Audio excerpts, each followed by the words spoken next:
Hi, this is Marlene with Miami Ghost Chronicles, and I want to welcome you to another episode of Stories of the Supernatural. Wherever you find us, whether it's a video or podcast on your favorite platform, please like and subscribe to us so that you can get notification of when a new show is released. You can also find us on major social media platforms. If you go to miamighostchronicles.com, you can find links to the videos or MP3 files, which you can download and enjoy without commercial interruptions. If you're into classic horror, ghost, and adventure stories, I narrate Nightshade Diary, and you can find links at nightshadediary.com. If scary stories are your bag, and listening to encounters with cryptids, ghosts, dogman, and other weird creatures sends a shiver up your spine, then go to supernaturalstorytime.com for links to our weekly podcasts. Noteworthy news about the paranormal world, true crime, conspiracy stories, and anything that is just plain weird can be found at eerie.news or visit the Stranger Than Fiction Stories tab at miamighostchronicles.com. Please subscribe to my newsletter on Substack. Just go to mppellicer.com for a link. I want to thank you for being part of my audience, and I think you are all wonderful. Hi, everybody. How's everybody doing? Good, I hope. Everything is good over here. Uh, Getting into springtime. The other day, for the first time, I harvested some. I planted some of those little potatoes, the small ones, and I actually grew them. I was so happy with myself. It was like, ah, you know. We took an old one of those. It's a container that was on wheels when when you want to haul it around. It was old. It was beat up. So we basically had like a big giant planter. We put it on sun stone blocks and we planted the potatoes there. Like, well, let's see what happens. What's the worst? This is for people that don't have much confidence in their vegetable growing abilities. And you know what? They took off. They took off, and we were like, "Wow, they're growing." And I looked at some videos, just like when's the right time, which I found out that there's different times to harvest potatoes depending on what you planted. And yeah, we pulled them up, and I've got a bunch of little potatoes. It was like, wow, at least for 2 meals. And we buried some back. So now that I'm so confident in my vegetable growing abilities, we're going to try with onions, and we're going to see if we can grow some more vegetables. But yeah, yeah, you could tell. And it's really funny because when you look at some of these videos of people that these YouTube videos with how to grow this, grow that, they make it look so easy. Like, oh, just put this here and then bloop, there you've got your whatever it is that you're growing until you do it yourself. And it's like you make it look because good, easy because you've got a lot of practice at this. But no, we did it. So yeah, thumbs up for we became like, we had that Green Acres moment there. But anyway, let's get on to the good part. And the good part is the guest that we have today. This is the first time she's been here on Stories of the Supernatural. And her name is Angela Boley. And she is a psychic artist and a paranormal investigator. She's able to see spirits others cannot and paints portraits of these spirits and creates other paintings inspired by spirits and her soul. She's capable of remote viewing and does not necessarily have to be at a location or be physically present to conduct a reading. Help me welcome her. How are you doing today, Angela? Doing wonderful. How are you? Good, good, good. You know what? I think that's fascinating because I'm going to, heads up, guys, she had sent me some of her paintings ahead of time, which we're going to show them later. And it was fascinating because I was like, I got to ask her, was this, who is this? Or, how did she get this communication as far as what you were seeing? And well, let me ask you, was this something you discovered this ability as a child, or what happened with that? When I was a child, when I was 5 years old, I accidentally, mistakenly ate the contents of a bottle of aspirin. Oh boy. Was rushed to the emergency room and was bleeding out my stomach and was vomiting blood. Hmm. And when I was in the emergency room, they said I needed blood right away or I'd die. And they didn't have any blood.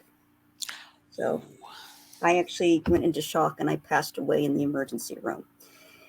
The the emergency room physician, he had put a blanket over my face. I didn't know why. Now keep in mind, I'm only 5 years old, and I heard him tell my parents that he actually contacted the coroner to come collect my remains. Oh, and so you're hearing all this? Yes.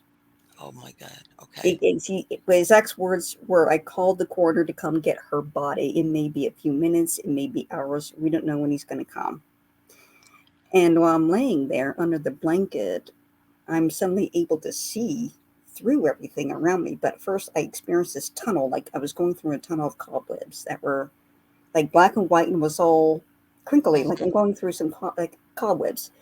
When I got to the end of that, I see this bright beam of sunlight that was shining down through the hospital ceiling, and I'm like, that's not possible. Sun doesn't shine through ceilings, and I'm in the basement of the emergency room of Okay.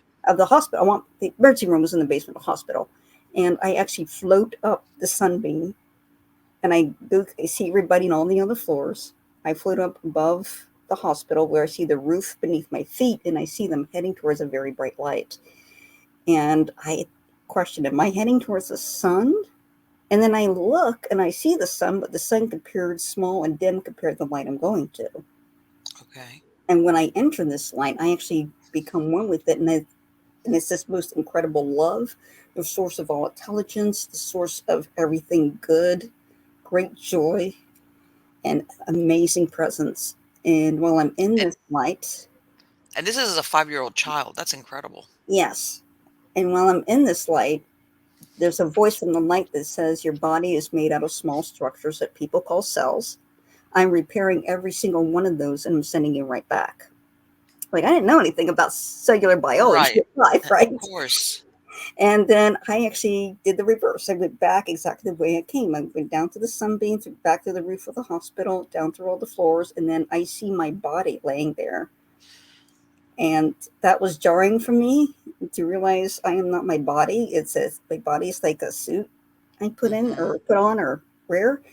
And Okay. I lined up with my body, and then I heard that voice from the light say, "Get up, get up, get up." And the third time I heard "get up," I actually leaped off the table, And and everybody shocked. I I was mean, about to say and scared besides your parents who must have been overjoyed, but you must have scared the you know what out of everybody there. yeah.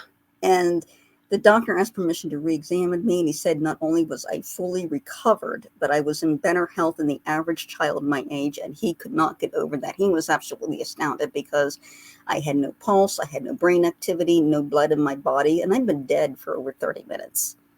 I was about to ask you how long had he after he had pronounced you? Yeah, it was 30 30 minutes. minutes. What?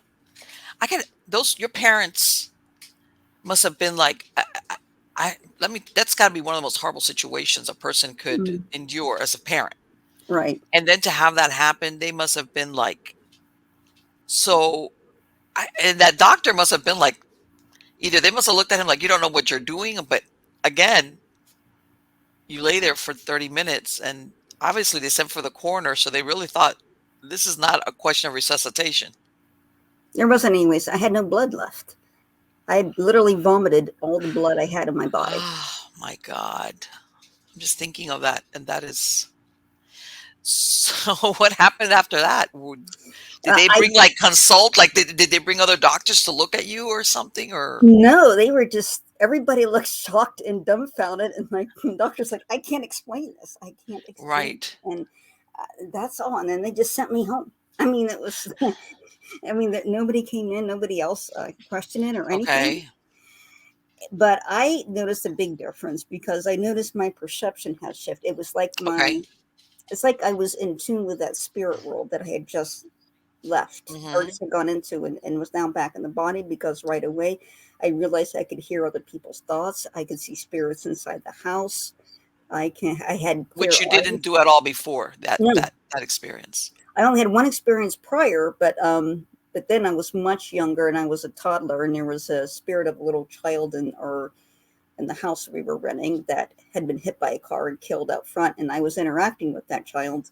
I could see him, but my parents couldn't see him. And the child would be Okay. running around the house, and they knew they could see me asleep. And this other phantom child's running around. So they But were aware that there was a ghost child there because obviously it yes, sounds like you were very young to be doing these antics of running around the house kind of thing. right. I wasn't even learning to walk yet. I just could learn Okay. this. I just stood up at this point. Right, right, right. I wasn't really walking. I was hold on to things while I was trying to Sure. move Yeah, around. when babies are learning how to walk. And then they said I would interact with something that they couldn't see, but the Okay. child, they can actually hear the other child. Like they would thought there was a physical child running through the house. You could hear it so clearly, but Okay. they would never appear. And then they learned later, and the conversation at the grocery store, the woman that was renting out that house, her son was hit and killed by a car when he was 5 years old, and he was died in front of the house. Oh, wow. And they said that was the only time I had like an imaginary friend when I was Right, which was not that imaginary. right. So, Angela, when you come back home, did you tell your parents what had happened, or did they ask you? I didn't. I didn't Okay. tell them what happened. I just kept it to myself. I didn't know what to make of it. I Okay. really didn't. I didn't know what death was, but I got a terrifying paranormal experiences like right away. I was seeing these dark entities, the demonic entities that Mhm. were harassing me constantly. And they were black shadow entities that were rising up from the floor, out of the walls. The one entity, and in fact, I don't know if I included, I think I did include in one of the paintings because some of those entities, um, where I was at someone else's house, I was at my cousin's house, Okay. and we were in the basement. And Mhm. back then we had those little toy phones that had the little big eyes, Yeah, that yeah, had yeah, the sure, little of receiver, course, yes, right, yes. and it had a little string, and it had a little Mhm. wheels with a clapper on it, so it would ring a bell Right. whenever you pulled the phone. There was one of those in their basement, and my cousin and I were sitting together, and we just feel this presence, and it gets more and more oppressive. It feels evil. It feels like it wants to kill me, and feels like it wanted to tear me apart. It But hated me. this was not at your house, this was at your family's I'm not- home? This is in my cousin's house that So they this had. is traveling, this you're getting it wherever you're at. Right, It's not exactly. Because okay. this thing I later learned attached to me, but I was in the basement and you could just feel it had such hatred. It really wanted me dead. And all of a sudden, the phone started ringing. That little toy phone. And it wasn't moving; it was just ringing by itself. Right. And my cousin shot up the stairs, I terrified. bet. Of course. Me having dealing with all this, I decided I'm going to stand up to it. And I said, I'm a big girl. I'm 5 years old. I'm Right. not going to run. I'm going to slowly walk up the stairs and I'm just going to leave. And I did that. And it was still ringing in the basement it was ringing and ringing and ringing. And we're talking like 20, 30 minutes. It was still ringing, ringing and ringing. Wow. And at one point, I had to use the restroom. So I took the second set of stairs to go up to the bathroom. And when I got up to the bathroom, I was about to walk into the bathroom, and it's got a big window. It's nice, bright and sunny in there. I don't think anything's going to happen. I walk into the bathroom, and this black thing rose up out of the toilet. It was like a black I silhouette. know. I think I saw that one. Let me Yeah, see if that I was looking at that and I was like, she's got to tell me about this thing coming out of the toilet. Like how? What did? Okay, but keep going with the story. I'm going to see yeah. if I It, can. it it rose out of the toilet and had bright white glowing teeth, bright white eyes, and it growled at me the deepest growl I've ever heard in my life. It was so menacing. And I screamed at that point, and I ran out of the house so quickly. I ran into the street, and my dad had to stop me from being hit by a car. I was so terrified. Let me. I'm telling you, where you're describing, and it's really funny because people always think that a child's imagination lets them believe or see things that aren't there, but it's incredible because a child, regardless of being a child, in your imagination, you still have a delineation. Like when you Hmm. said that phone started ringing, that your cousin is like, "I'm out of here." Like Right, children know this is not normal. This is not playtime. This is not like, "Oh, let's play and imagine." You know, right. most children that have a firm grasp on reality when it comes to something that is out of the norm, like this is not supposed to be happening, kind of thing. And wait, let me see if I can. Let me tell you. And this was how long after you had had that experience? Was it right after? It was pretty close because I had passed away when I was 5, and this happened less than a year later. I was still So it was 5 years old. you were still 5 years old.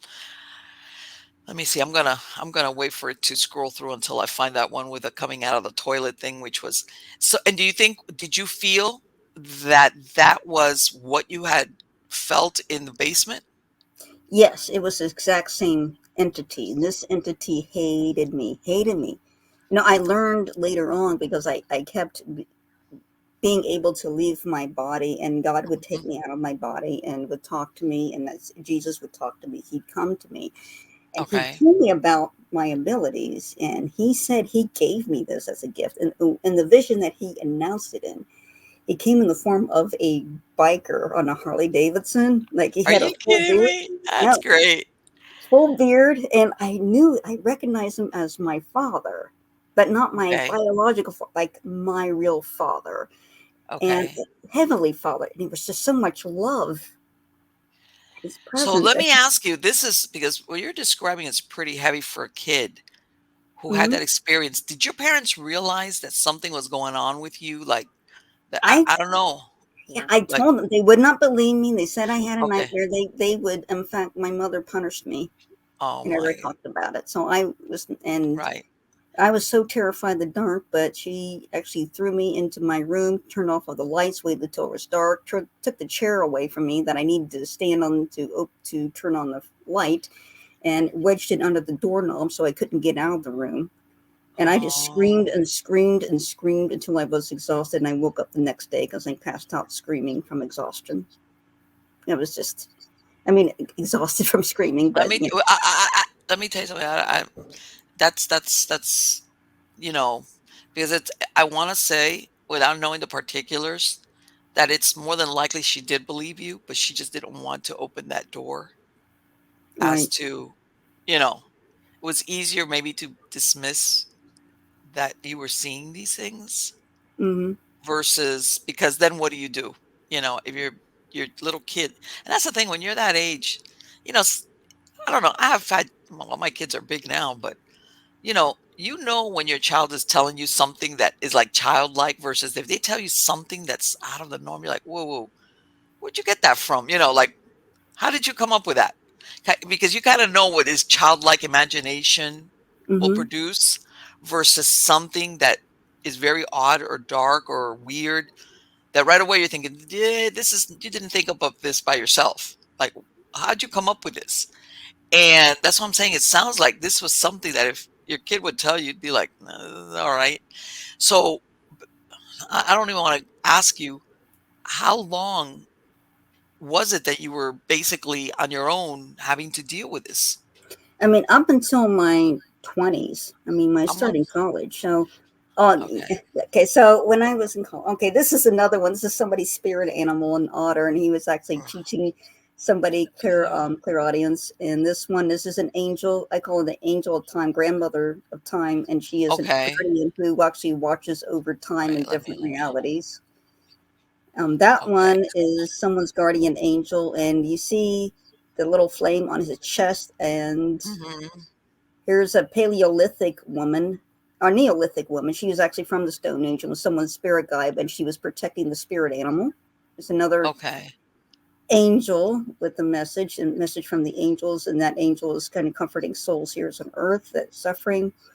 It's another an entity I encountered at a haunted location, and this woman was Okay. a woman, and I'm having to scroll through this because I'm hoping to come across that one that we yeah, talked about with that you described that you saw, which yeah. That This one is from a woman, or she was shot and killed in Afghanistan. She was attached to the soldier. Yeah. While you're doing that, I'll finish the rest. like let's go. I'm gonna if I get it back up, I will bring it on to show that one. It's just that I put like in a carousel all the different Right. things that you sent me. But anyway, go ahead. The Yes. So yeah, all these spirits that were coming to me, and I didn't realize until I was 20 I was thinking that was psychic. I knew I was sensitive. I knew I'd been chosen for something because even when I was still Right. I was flight, I had the archangel Gabriel introduce himself to me by name, and at that time I Okay. didn't realize angels were real or had any credence or anything like that. Okay. And also, in another vision, God had shown me that there was this great sword in a stone, and it was taller than me, and the blade was like rainbow, reflected this rainbow light. And He said to Okay. me, take up the sword." And I said, "But Lord, that sword's bigger than me. Pick up the sword." And I grabbed the sword and I picked it out of the stone, and it was as light as a feather in my hand. He said, "You are Okay. my mighty warrior." Okay. And so when I got into my 20s, it was giving me visions, telling me about these abilities. There was something that was unique about me, but I had a hard time wrapping my mind about it and didn't see Mhm. myself as anything special or see these gifts as anything special. And then one day, college, I was getting ready to go to college, but it was that break in between high school and college where I Mhm. didn't have to go anywhere, but I was going to go for a Right. walk. And I went back in to get my jacket. I opened the door, pulled my jacket out of the closet, shut the door, and as soon as I shut the door, there's a man standing there, and he'd been skinned. I mean, literally peeled to the bone, and his flesh Oh, and it was ripped up. He looked as real to me as you. He looked so okay. surreal. There was this man, and he was the goriest thing I've ever seen in my life. And he's actually bleeding, and there's blood all over the floor. And he just has a bare skull, and his eyes are still in his head. And he was leaning over me, and he was talking, but it wasn't audible. It was I could hear him talking in my head. He Okay. wasn't making any sound when he moved his jaw. And he was saying, "Man, I should have been like you. I should have stayed in school, but I smoked my weight in weed in high school." And then he told me about when his first day on the job, he was working in the factory and he got sucked through the equipment. And Oh. he told me which factory it was to and the address. And he said he noticed me going by every day. And he Oh, said so he just and had this was a this. local place then? This is Yes, okay. yes. I lived in Cincinnati at the time, and it was local to Cincinnati. It was in Marymount, the area that Okay. the factory's talking about. And um, so I said, because I felt myself going into shock, I felt like my blood just turned to ice. Like I felt that cold start from my head and go down. Yes. Uh-huh. My every hair on my head stood up, every hair on my arm stood up. I was felt like I was going into shock. And I said, "I don't know how I can help you, but I need to take a break. I need to walk away and breathe." And I looked down at his legs, and I noticed he had stonewashed jeans on, and they were kind of um, almost bell bottom. They were flared at the bottom, and he had Uh-huh. high top tennis shoes on, but they were glowing. They were glowing bright white, like they were lit up. And that was like really unusual. I remember that very clearly. And I stepped outside. I said, "I don't know how I can help you, but come back later and I'll see if I can help." And then I stepped outside, and as soon as I step outside, my dad's waiting for me. He's like, "You look like you've seen a ghost." You're Because like, I have no idea. yeah, exactly. I didn't tell him I was like as white as a sheet. He said I was so white, like I had seen something really awful that just drained Right. all the blood out of my face. In fact, I got so scared that I started losing my hair for a while, and it took a little while to come back in because I had such a severe Wow. cold. Because did you ever find, because it sounds like this was a very modern, recent thing that happened. Did you ever Hmm. find out if that was the case? Yes, because I since he gave me such he was so Right, clear on right. where it was. So I looked at the history of the location where he came in, Okay. the Department of Labor, Safety, and Hygiene. And I learned in 1979, an 18-year-old man was sucked through the factory equipment, exactly as he's described. He's the right age, the right speech. He was saying man, it's typical of the 70s to say man at the end of every sentence. Right, right. The Yes, you're stone, right. the That's stone, that's the stonewashed jeans, the high top tennis shoes, it made sense for 79. sure. And it's like this blew me away, and this confirmed for me that yes, I am a psychic more than anything else. That because you I can't don't know. deny You, it. I would think by now you'd be like, I know a psychic is just like, I don't know how, and it's incredible that it makes you wonder, that he sought you. What do you think? What do you think? And was it that he just wanted to be seen and somebody to hear what happened to him? But he was wanting me to help, and it's one of the reasons why I joined the Catholic Church. I keep running to these souls that are kind of what you would call purgatory. Okay. So he could not forgive. He blamed himself for the action. Ah, okay, Okay? okay, okay, So he okay. could not move on. This is where you have purgatory. He's destined for heaven, but because he couldn't forgive himself, he blamed himself for his death. Right. He was kind of stuck in this state, and he wanted to help with that forgiveness so he could move on. He never came back. I never got that another chance to communicate with him. Uh, I Right. just I just try to reach out for him in spirit and hope that he's moved on since. But yes, that was very visceral. And then that's when Jesus started coming, because I was getting so many spirits and so much happening. I was seeing stuff like this all the time. It wasn't just him. Like right after that, not long after that, I was getting in my car to drive to school, and I saw a severely mutilated woman in the back seat of my car. And I'd see her in my rearview mirror, and I looked at the back seat, and she wasn't there, but I could see her in the mirror. And Oh, you know what? I I don't want to laugh, but it's like I'm reliving that movie, The Sixth Sense. At the end yeah, yeah, when they're like, when they're, the kid they're driving and there's that bicycle accident, hmm, and he can see this woman that just got killed staring at him through the window of the vehicle, mm, yeah. and nobody, of course, is aware except him. This is when you said that. That's exactly what it reminds me of. I mean, it was like that, but I had to live my life. And like, I can't have people showing up like this in my life. And I'm trying to go to school, go to work, I live, was about to say, I'm trying. Here, okay. Talk about, you have that as a little toddler, your parents are aware something's going on, but this, of course, you're just being able to see it. Then you have this traumatic experience, whichever way you look at it, with the aspirin, where you die. You're gone for 30 minutes, all right? And this seems to be the thing that opens the door, like lets your mm-hmm, senses go full blown. And then everybody, it sounds like, and you know what, it sounds like you were getting visited by all these different spirits, and as yeah, well as the evil ones. And yes, so in other words, which is a very heavy thing for a 5-year-old, and it's kind of, let me ask you, did you have any siblings there, or no, you were on your no. own?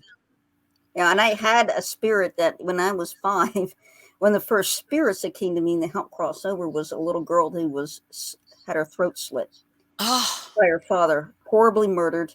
And she appeared to me, and as she kept appearing to me, she would decompose in front of me.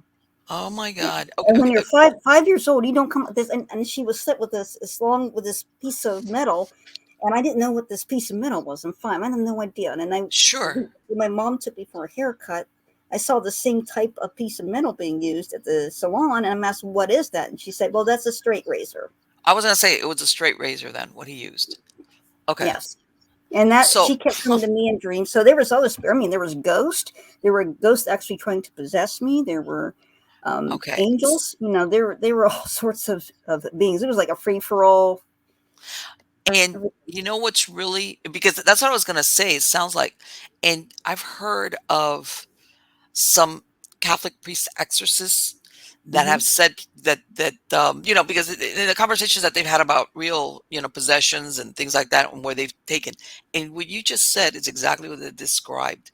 They said when you're in a room with something that hates you absolutely, when Yes. you just said that, they said that they describe it as this feeling of that you will not get unless you're in the presence of someone who's possessed by a Yeah. demon, that whatever's there just hates you, like that you probably will never feel like coming from another human being. Yes. I mean, it's a potent presence. I mean, you feel the Yes, hatred coming off like heat off a fire. It's so exactly. intense. And that, when you said that, I was like, wait, I've heard this before. Hmm. Let me tell you something. I don't know how did you ever have any downtime, or was this constant, or did it come and go, or what It happened? was. I would have some breaks sometimes, like Okay. from about, I would say about 12 to about 15 or 16. I had a little bit of a break, but I was still experiencing demonic attack, and that same demon kept attacking me. Okay. Physically stripped my bed, was giving me nightmares, but the they were so bad I couldn't sleep at all, and the doctors could not explain the nature of the nightmares. They could not medically explain that. They couldn't say. They said they can't even. She said it doesn't even fall into the realm of nightmares. It doesn't fall into any sleep disorder. Okay. It was the only thing that they could come up with, and they wouldn't say it was this was paranormal, because it Yeah, of never, it course. could They're never never like gonna go there. It's because was having visions where this demon thing was showing me like a church and that God was dead and she had a cross and a coffin and there was such a feeling of dread with it. Mm-hmm. And I Mm-hmm. thought it was like a night terror, like went from sleep Right. paralysis or something like that. And the doctor said, no, it's not that. It doesn't fall into that. And people usually have night terrors. It's usually at a young age, and you're not having that. And I had things physically moving around. There was Okay. voices audibly being heard. There was other paranormal experiences. And one night I had like a confrontation with her, and I said, "If you are here and you're a demon, shake my bed." And my bed shook. Oh. And then, but the bottom of the bed just shook. It just shook really violently. And I said, well, you need to leave here in the name of Jesus. I plead the blood on you. And if you're still here, shake the bed. And the bed didn't shake, but that didn't mean she left. She still was attached to me. And then um, when I entered the Catholic Church, they did the minor Okay. exorcism when you go in. Right. Even before I did that, the priest was picking something up around me. And the priest was saying, do you know you still have demons attached to you from childhood? And I Okay. hadn't told him any of what I've gone Oh, I was through. about to say. I was about to ask you. When you went to the Catholic Church, did you describe it? So, oh, he picked this up all. All by himself. I told nobody what Okay. I'd been through, and he Okay. picked this up, and Okay. so he knew. And when they had the minor exorcism, when you go to the Catholic Church, the minor exorcism to now Satan in all of his ways and all his Right. lies, and they get Right. this head of the cross. When that anointing happened, that she finally left, and I found out the name of the demon and Okay. her original name before she fell from heaven. But the point where she got the weakest was when I got baptized. When I got Okay. baptized, the nightmare stopped. I mean, Okay. stopped. And then when I had the exorcism, minor exorcism, she left. But I was able to get her original name and then her name as a demon. And I learned Okay. that female demons use Okay. usually name themselves after numbers for some reason. They don't have Really? proper names, and then male demons will give themselves names like after like violence or murder or something Mm-hmm. like that. Okay. Hers was 11. That was Okay. her demonic name, and then her heavenly name before she fell from heaven was Joan, and that God's grace. So before she rebelled against God, her name was Joan, and then 11 So when she crossed over the demonic. let me ask: was your family Catholic originally, or No, no? no, Okay. they were not. They were originally their heritage was Anglican, Mm-hmm. and Mm-hmm. then they moved to Methodist, Okay.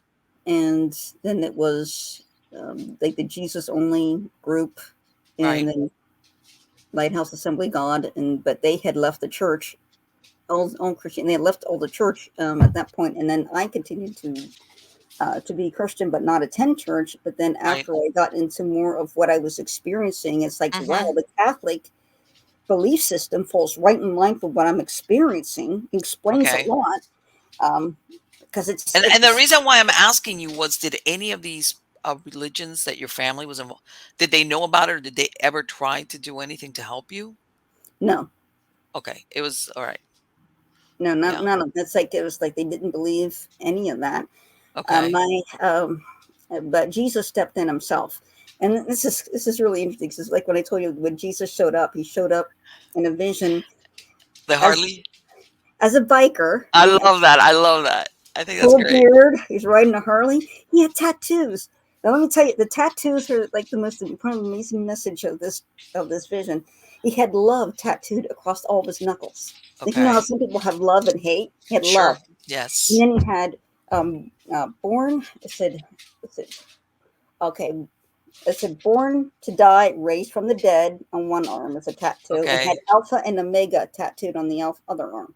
Okay. And That he is was yeah. that is So so neat. and there was this internal love. I can't describe the love. It was like that love when I passed. It was just such an incredible love. It's so strong. It's like you could almost touch it. It was so strong. And he was saying, very first thing he said to me, before you were born, I knew you. And if you read your Bible, it's like that's Mhm. exactly what he said to Prophet Jeremiah. Before you were created, I loved you. Not of love, I Right. created you. And he said to me, I have given you this gift, and the reason why the demons were attacking me, he explained, is because they wanted to have it for themselves, but it's Okay. more powerful than them. But Okay. he controls it, and they can't have it.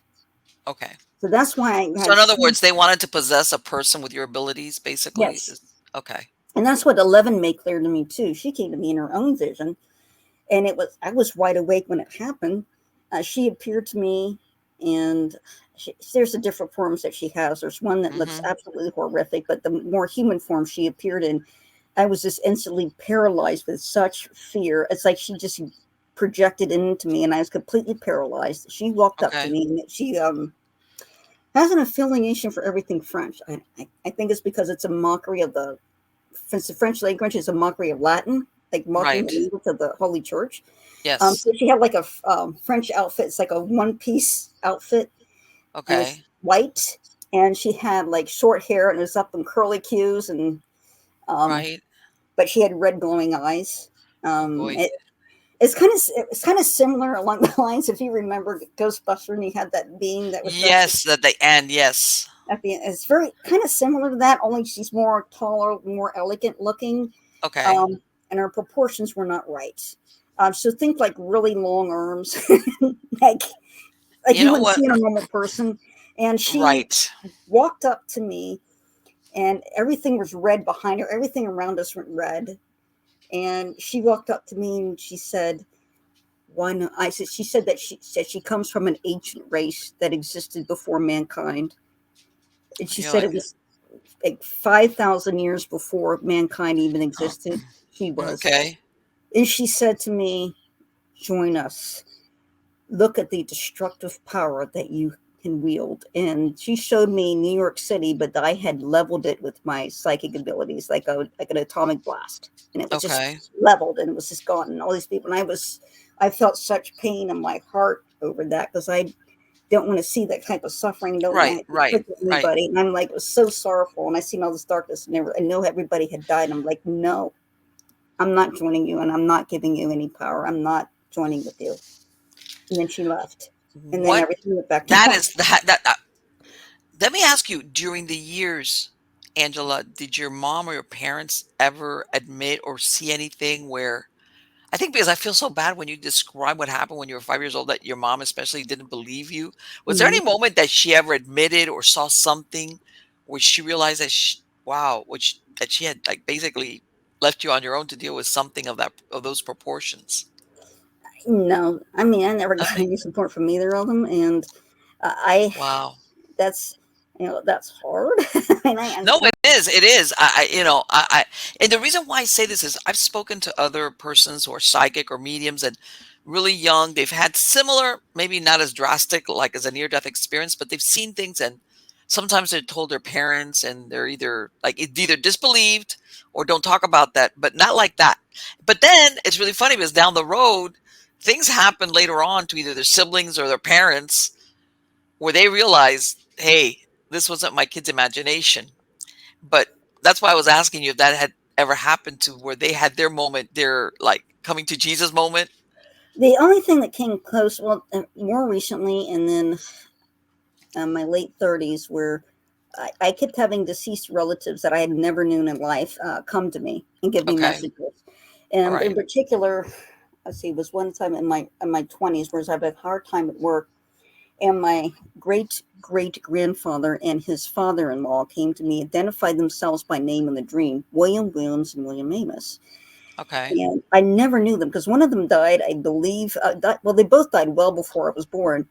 Okay. And I described him, and also how my William Amos, he was such a tough guy. He grew up a very hard life in England, and Okay. he would never say, "I love you." But Okay. I could feel his love and his protection. He was telling me he was looking after my career, and he was actually guided me towards becoming a psychic artist from the other side, Okay. doing this. And William Williams is his father-in-law also, and he said the closest thing to come to saying "I love you," and this is how he would say it: "I'll kick someone's ass for you." That's You know, and I you know told what? him, I had a grandmother that was like that. She would say I love you, but really most of the times it was like, I'll beat somebody up, like, like nobody better mess with you. That's how much I love you. And it's like, I get it. I get it. Yeah. I know what you're talking about right there when you're describing that personality and style. she said that's exactly what he was like, and that's exactly what he would say. And I asked Yeah. for a picture of him, and there were only two pictures. One, he appeared too old to me, and there was another picture of him when he's about age 30, and that's what he looked like to me as at around age 30. At age 30. Okay. Um, yeah, so I had deceased relatives coming and also when my grandmother had passed, my father's mother, Okay. before she had passed, I had seen in a dream of I was in my mother's house, and I see this banjo float in the closet. Now I knew it was a message from a female relative, but I didn't know who. But it was very very strong, and whoever it was really obsessed with this banjo. She was showing me this banjo, like just the neck of it, every detail of it. It had a little pearl inlay, and I'm like, this is very very important. I don't know why it's important. Well, then at my grandmother's funeral, there was a photo Hmm. there of my great grandmother holding a banjo. And my aunt said that photo just materialized out of thin air on her kitchen table. It wasn't in any of the family photographs anywhere. It just showed up on her kitchen table separately, all by itself. And the rest of the photographs were in another room. It just showed up. And she had no explanation for it. And I made that connection. Okay, that's my great grandma coming through. That's incredible. And I had my Aunt Mary Lou and who had since passed, and my great it would be my great uncle on my mother's side that came through and announced my grandmother's passing before she passed. And it kind of gave them a glimpse, but they still didn't believe until this day. They still mock anything paranormal. But very recently, it was just basically just a few months ago, that painting of the angel that you saw, the guardian angel. Hmm. Right. Well, the woman I painted that for, her husband had passed away 5 years before. And he actually showed up at my house and was talking to me, and I asked for validation.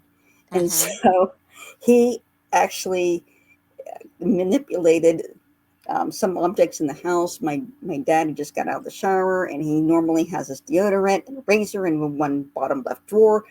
It's not there. When he pulls out the drawer, he's like, "Where is it? Where is it?" Here was on those things were on the sink, and the razor was standing up by itself. The little blue razor, this little disposable razor, standing up and on its own on the on top of the sink.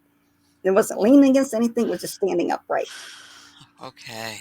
It blew him away. And then another thing happened to him where he normally has this little suction cup that he uses for golf. It's a little suction cup you put your golf balls on and different things, and while you're Okay. golfing, he always has it attached to his golf bag. It's never anywhere else. And then one day he's ready to go golfing and he can't find it anywhere. And it's like, well, I'm just have to go and leave it behind. And he opens the truck, gets in this truck, and it's sitting in the truck already. And then my dad and my parents were like yelling at me, "Take your ghost home. You brought ghost here." I'm like, no, I didn't say anything. I was like, no, that's her husband. That's her husband's way of communicating. And he had showed up in a dream the night before, but as a young man, he had died. He was a teenager. To give you an idea how old he immigrated to this country when he was 18 at the end of World War II. Okay. Okay, so that gives you an idea of his age. But I knew it was him in my dream, using claircognizance. But he appeared when he looked like when he was 18. I didn't know the age that he had immigrated to the United States from Austria, Germany. But that was Okay. the age that he had immigrated, and he was just had his hair just right. And he just got like it's just so everything's just got to be perfect. And he disappeared, and that's when they had the paranormal experience happen. Now he was guiding me through this. I saw the angel around her. I also saw the ghost of a parakeet with her, spirit of parakeet. She had told me Really? afterwards that when she was about 3, she accidentally killed a parakeet that was a pet in the playtime, and this parakeet's still hanging around her. And then this guardian angel, that's the guardian of the blue, I call the blue white ray, is there Okay. to help channel that energy to help heal her because she recently lost the ability to walk. Okay. And the little flame on his chest. Well, I was kept working on that little flame on his chest, and I'm like, I couldn't draw it any other shape other than that. I tried other shapes, I tried everything else, and I wasn't allowed to do that. And this was her husband doing this, and I had no idea. Well, her husband bought a samurai helmet and it has the exact same shape on it that's on that angel's chest. And she said that was a sign from my husband. Okay. And he also had me do another painting for her. And I asked him what painting you want me to do for her, and he worked on it. He was worked on it for a couple of days. He came back, gave me the answer, and was like, "I got the idea." And he got so excited, he started yelling at me. It was so yeah. I was doing like this because I'm like, "Okay, Okay. settle down now. I'll get to it. I'll get to it." And then he calmed down, and then I guess when he got the other painting, and I sent that to her as well. That but yes, that's it. They believed me then because even working as a psychic artist, and I had all this independent validation everywhere I went. You know, without because I'm given maybe an address, so I know where to go, and that's it. And I don't know the history, but then I can reveal the history of a home, validate people's relatives. So, for example, my boss, who worked for here in Cambridge, he said I described his great grandmother exactly as she looked, as he remembered her. And Okay. I never met her, and I just said, yeah, I just saw her hanging around him, and gave him her message to him. And I did readings for his wife too. And they said everything I said was they just couldn't believe how What? accurate and how amazing that is turned out to be. I'm like, well, that's just a gift. I'm just doing what I've been given to do, and now they believe me. And because of that incident with the I ghost want to coming, bring up real quick because I had to like pull it up separately. I don't know why the loop. I'm going hmm to show here this one. And this is what you're telling me that you saw when you were basically this what you're saying is this was the demon that was following you around, yeah, or how you saw it that one time when you were a little kid, that yeah. you went to a bathroom and all of a sudden, because I'm thinking to myself, if I was a kid and I saw something like this, I don't know how I could handle that, to be honest with you. That is like, um that's terrifying, for lack of a better word. Um and this is how it appeared to you, which, something. And let me ask you, when was it that you painted this? This was afterwards when you were an adult, based on your Yes. memory, or what's Yes, okay? based on my memory, because and of course I paint what spirits will, I paint portraits of Okay. spirits, and also what they want me to include in the painting. But this one Okay. I'm basing on memory, and I'm working on a book, and it calls portraits of, Mhm. real spirits, ghosts, entities, as by a psychic artist. And this is, and I'm working on that, so I'm illustrating the spirits that I've encountered throughout my life in that Okay. book. And this is just one of those illustrations that mean one of the earliest demonic encounters and the most vivid in my mind. And I'm on the cusp of building another where she appeared to me as a severed head on a table that I had in my room. And it was pretty Let awful me ask because you, it wasn't even human. w was there I mean, it almost seems like, for lack of a better word, like he had history with his demon. In other words, like, because it sounds like you had all these encounters with either deceased human beings, or Hmm. even seeing them, like, basically in their state of death, which is pretty Yes. bad. But they were human. How's that? They were human beings, whatever. They had their, like you described that guy that got caught, and his regret, or his unwilling to forgive himself, was basically had him stuck. Right. But this sounds like it was, well, for at least from the year from when you were 5 year old until you went into the Catholic Church. Like, Right. this thing, I imagine wherever you went, it would follow you. In other words, it didn't Yeah. matter if it was a place, how people think, oh, if you live in this house and then you move away. That was not the case, I imagine. This thing followed me, and she would make attacks periodically in my life. Hmm. And she wasn't the only one. Right. When more, no, it was, I guess, about 5 or 6 years ago, I had a demon that introduced himself by name because they're totally against the work that I do because it brings so much healing Okay. and defeats them so much. It actually defeats the forces of hell when I Okay. apply my gifts, especially for people that are suffering and they have Okay. that connection for spirit is really it's really healing and helpful, and I could help guide them through their own uh, S- spiritual Right. awakening in a sense. And this particular one, a demon named the Drap, I did a portrait of him also. He introduced himself by name in Hmm. dreams prior, but he actually physically was in my room one night, and I was still wide awake. I hadn't gone to bed. I'm just like I'm going to read. So I go to Okay. bed and have a book in my hand, and then I was punched from under the bed, and the whole Okay. bed was picked up and dropped 3 times with me in it. And I was also punched in the ribs. And you heard this, there was this loud hissing in my room that sounded like, like 100-pound cat. It was this hissing and hissing, this horrible Okay. hissing. And I said the Hail Mary, the Holy Mary, Mother God, come here and help me. And I actually Okay. felt another presence come in, a gentle, loving presence. And I heard a female voice saying, "Nah," and this thing felt rushed out. Well, I thought that was the end of that. Okay. And in fact, but it wasn't. He continued to try to attack me in my dreams. And while this time, while he was trying to drag me off, he was trying to convince me that he was going to drag me to hell. And I Okay. kept calling him a loser to his face. I'm not afraid of you. You're a loser. You're a loser. I mean, he did nothing to me. You're a loser. And every Okay. time I called him loser, he got weaker and weaker and weaker. And all these other Okay. spirits that are around me, and even the crystals that I had, were crying out, "We can help you get rid of him. So We can help." I was about to ask you, I imagine, do you have like when I say regular dead people, you know what I mean? Like regular dead people, Right. whatever. That I want to say that even after we're dead, our humanity is still there, where you Mhm. recognize something like this that's non-human, as in Right. what you're saying. Everybody was like, "Hey, who's busting in on this?" Or we can help you, and even your crystals. That's incredible. Yeah, they're sentient. It took me by surprise. I mean, plants especially too have a soul and Mm-hmm. have spirit energy, and they work with us, and they can heal, and they can work through our Sure. emotions. Crystals are sentient, and I didn't apply Satan's sentience to rocks or crystalline structures, but these Right. crystalline being, or they have their own consciousness, and they Right. are, and I learned from them, and also was validated by God in a vision that everything that's in creation naturally resists evil because it's created by God and has a kind of consciousness of evil, or it's a Right. conscious awareness and wants to resist it naturally. And so these crystals were crying out that we can, like, Yeah. never It's mind, he's going, so he's on his way out. Well, So you know what? If you think about it, yeah. anything demonic, it's anti-life, and Hmm. all these things, you know, not everything has to be carbon based, or even like you said, vegetation, trees, or crystals. They still have some type of life, or how can I say it?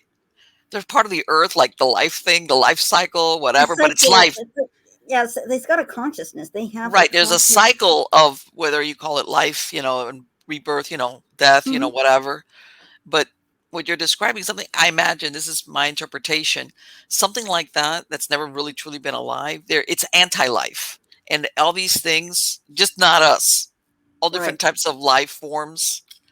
I've seen weird ones Recognize too. that, and realize this is the antithesis to our existence, Right. whatever that might be.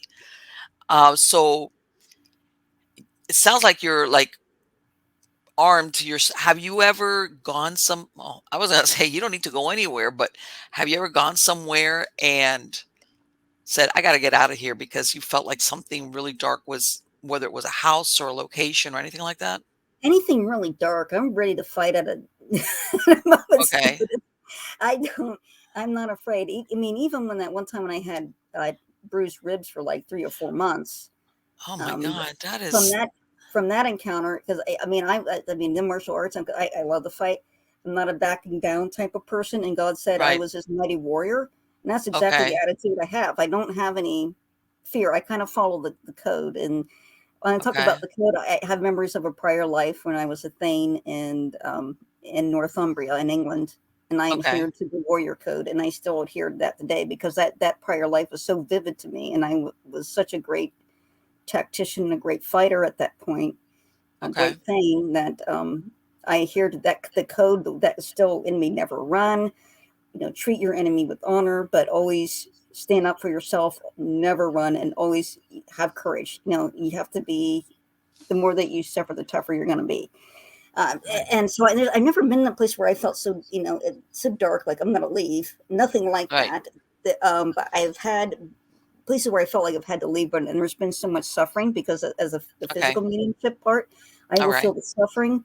For Mhm. example, I'm going to a prison where there was so much strangulation going on because there's so many suicides by hanging, Yes. and plus the guards would they showed me when the guards showed me that how they would transfer a prisoner. They had to wing it. They didn't have any formal training, but they found the safest way to keep themselves safe and the prisoner safe. They would take the Mhm. nightstick and put it under their chin, take their Right. wrist and hold their arm up against the wall so they can't have the strength to bring it down, and then Right. forget the nightstick here. And that way, when they're adding a prisoner or removing a prisoner, they don't.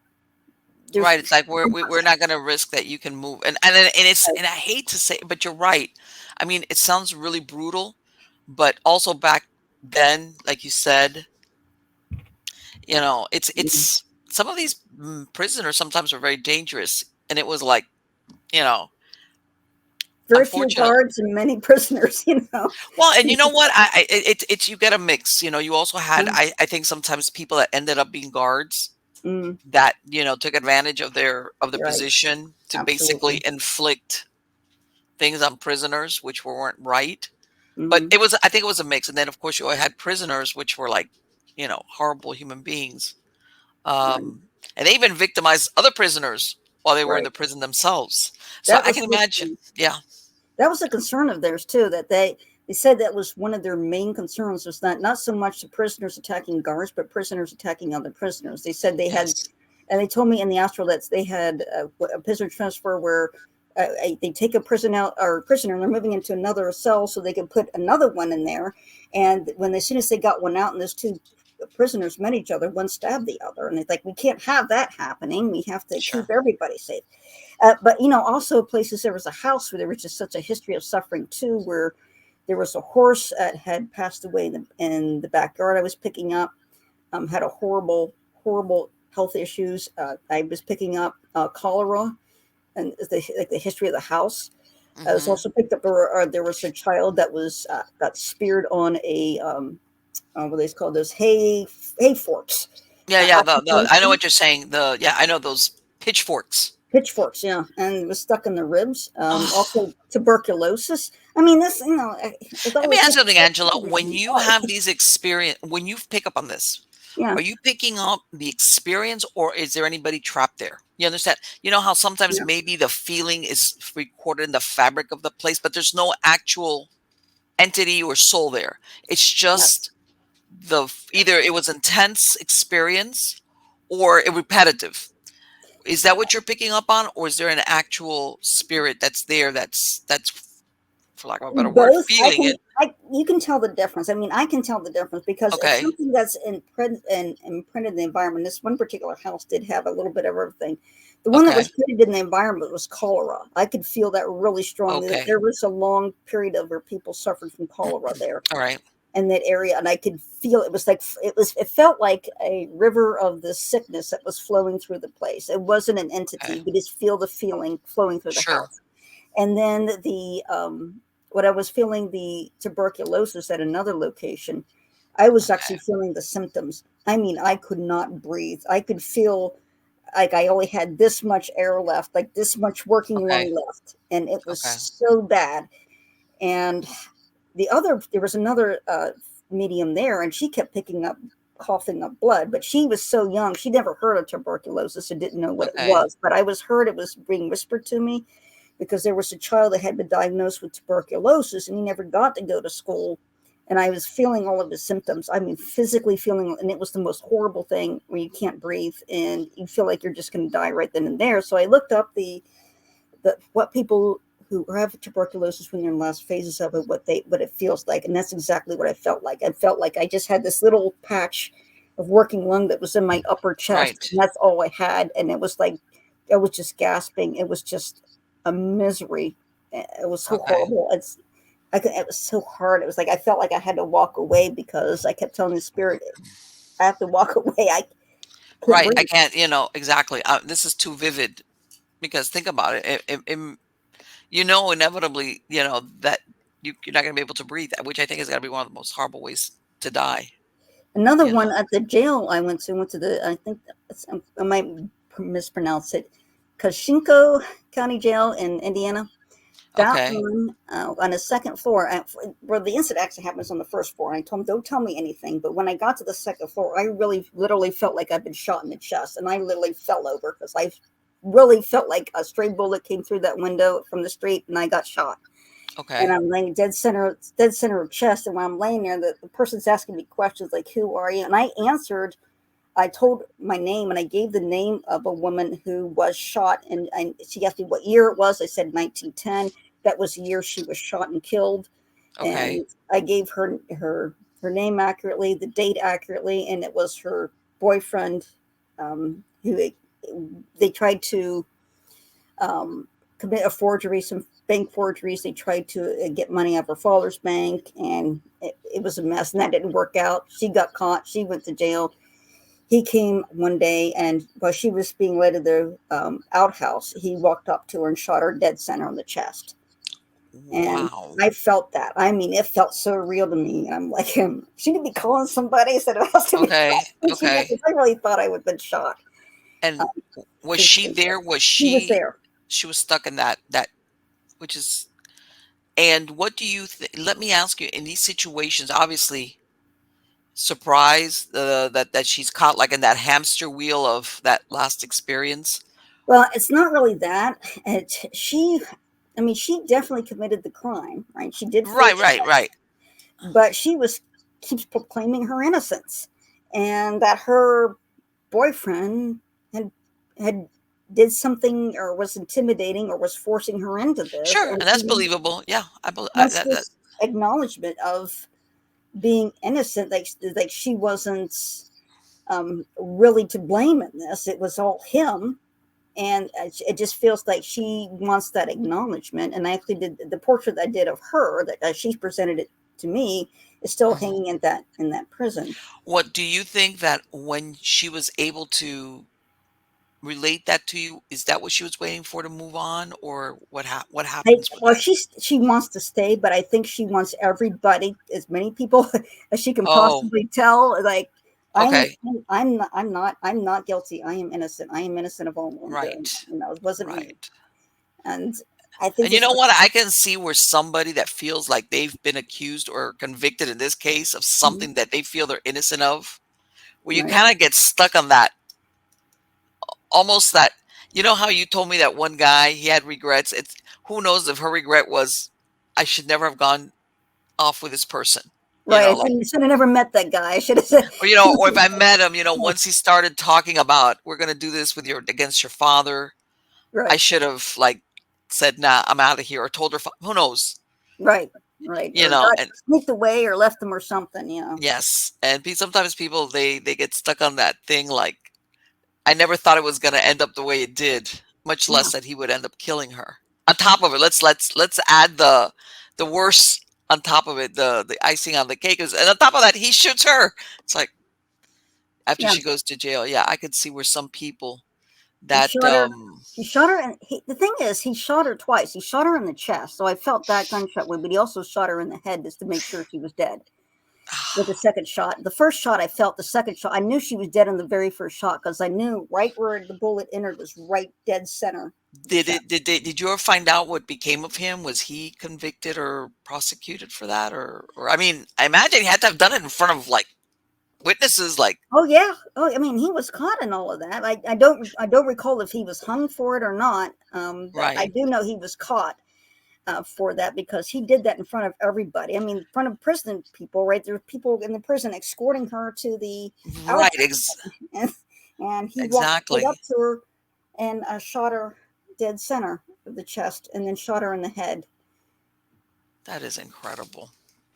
And and I hate to say that sounds crazy, but nowadays you even hear stories of people doing crazy stuff like that. Hmm. That they shoot people in front of other people. Like there's that fear of consequences. Like I'm gonna have witnesses. I'm gonna go to jail. I'm gonna get prosecuted for that moment.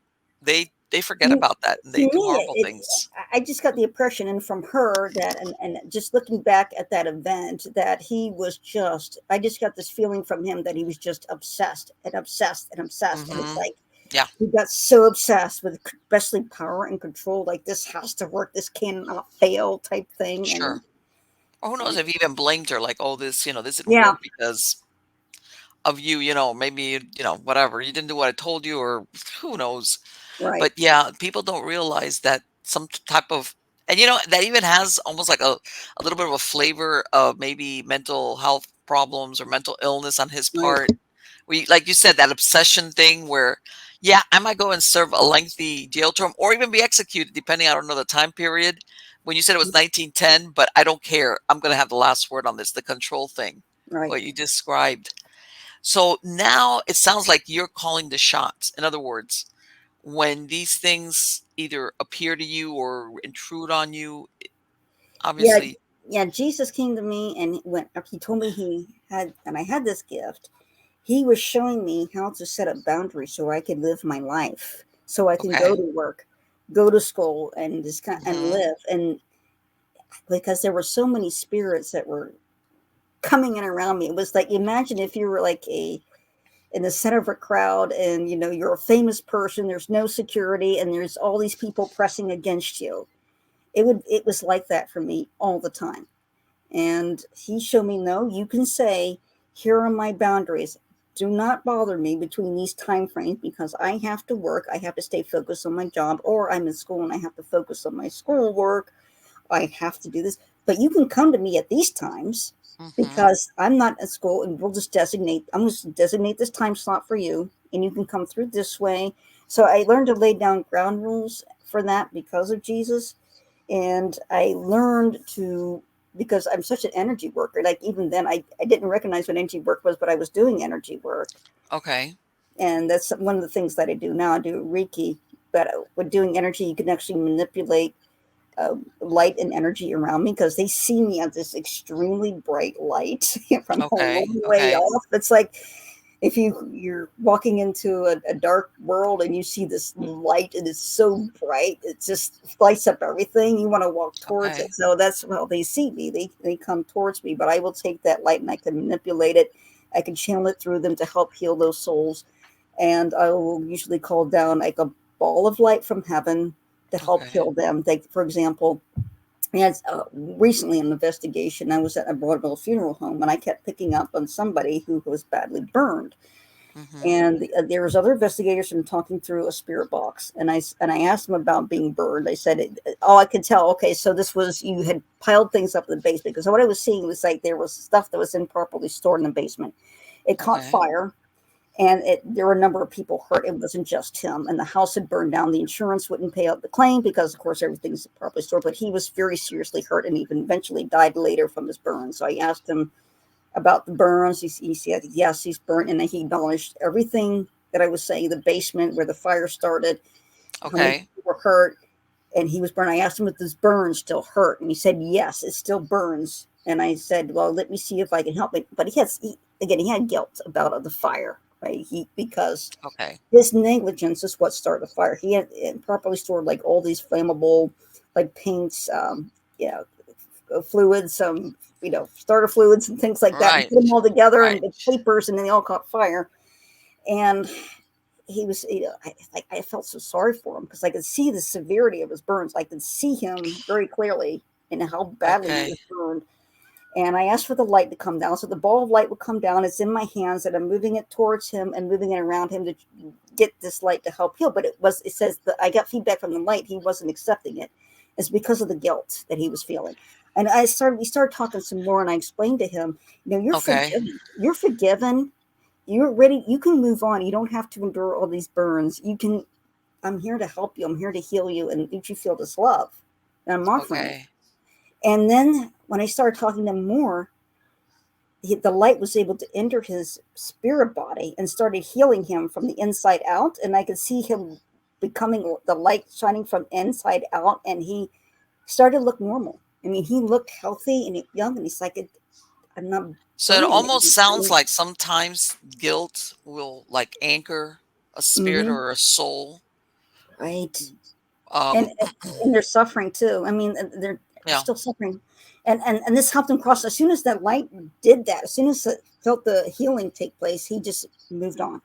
I didn't Okay. have to, because a lot of times when I move somebody on or help them off from, I can actually open the pathway to heaven, and I actually open the gate of heaven, and angels come through, and I can actually see what heaven is offering them when they come through.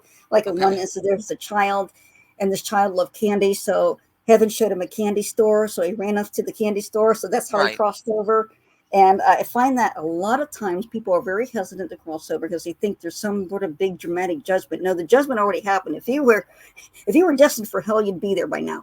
Let me ask you, have you ever run across and I'm glad you brought that up. Have you ever run across somebody that's trapped precisely not trapped, that's the wrong word, has held back because they fear exactly like that. If I'm gonna go into the afterlife, I might get judged and go to Yeah, hell, the hot spot, and it's like, I'd rather stay here. This is not the best place, but this is better than finding out what's waiting for all the me. time, because Yeah, it seems like every single religion makes crossing over an extremely big deal, and it's not. It's not. right. Everybody And that's thinks like, that they're it's like, and sometimes they might have been an awful person, by the way, but other right, times there's people that magnify every little bad thing they did, and right. And I have had people go to heaven that you think not in a million years they would be eligible for heaven. right, But God's judgment is not ours, and God takes into account how that person was treated, what tone you're setting sure, up, their psychology, everything. And I've had people that have were people that owned slaves, people that were beat their kids and killed people, right, and they end up crossing over, and helping them cross over, and that's the most fun part of like crossing people over when I get to see what they're seeing and right, having them go over. It's the most wonderful thing. I know one I helped cross over was this woman's mother. The woman's okay, elderly, and her mother has long since passed. But her mother kept hanging around her, and the her father came through, and I said, "Look, he's setting up a date. He keeps offering to take her." And she said, "Yes, that's exactly what my father would used to do. That's what he dated okay, her mother their whole marriage. And mhm, it's like he's a romantic guy, and he kept showing, okay, do you want to go to this restaurant? He kept offering flowers, and he showed himself as yeah, younger in a nice outfit, and he's like, look, I got a table ready, let's go to our favorite restaurant. And it was just right. a matter of like, okay, you go on a date with your husband, Right, like that enticement, like, yeah, Yeah, I exactly. know. And or some people they go to a valley or a beautiful place. Some people like their villages and cities. Some Yeah, people everybody's like like their they whatever they're, how they say your perceptions are reality, but Mhm. everybody's got a different thing going on in their head as what they think is a great place, or where heaven, you Well, want there to was call it that? one that there was really unique. There was one in Maryland, Sykesville. This woman would refuse to believe that she's dead, and Ah, so okay. she. That's why I mentioned it, because I mean there's different scenarios when people don't want to Mhm. cross over. One, this woman, what I knew there was a fever, and what I kept getting eventually from all the investigations I did remotely at that place, um, that there was I want to say not cholera, but the other one, typhoid, went through Okay, that town, and that's the symptoms I was feeling and experiencing typhoid. And it okay, went through. A lot of people got it, and this woman's husband had died of it, and now okay, she had moved in with her brother, his wife, and their children. And she got it, and she was having a really bad fever. And anytime she had, and she died from it. And but anytime she had an experience as a deceased person, as spirit, she just wrote it off as an hallucinogenic experience from having a high fever. She wouldn't have meant that okay. she was dead, even though it's been like Right, 200 years. right. Things have Yeah. changed. And the family dog stayed behind with her to kind of protect her and keep her company. Yes. That's And in the investigation, I asked for people to come through, and then her brother came through. And I said, ask if he's a blacksmith, and they asked if he's a blacksmith, and of course the meter went off because they were speaking through the meter, and he answered all the questions, and that I was saying I pick up he's a blacksmith. There's three other kids. His kids are there, but they're appearing as they did as she knew them as children. mhm. They had since long time had their own kids. Yeah, Moved on everybody's with life. Yeah, and but they appeared as she knew them, or as she would have recognized them. And I said, and what showed up for her was this farm. And she's like, oh, okay, we got the farm back. I said, well, you okay, better go milk those cows. And both me and the investigator, even though we're both on Zoom, right? We're not even physically at the location. Both of us okay, saw the farm and the cows and the okay. fields, and they're both of us at the same time, which is amazing because he's This not is what psychic. she needed to see, which, by the way, let me ask you, have you come across people either died, suddenly of when I say violently, I mean like suddenly Mhm. or, unconscious. How's this? That they were knocked unconscious or maybe they died on the operating table under anesthetic and they missed the memo of that you died. You're right.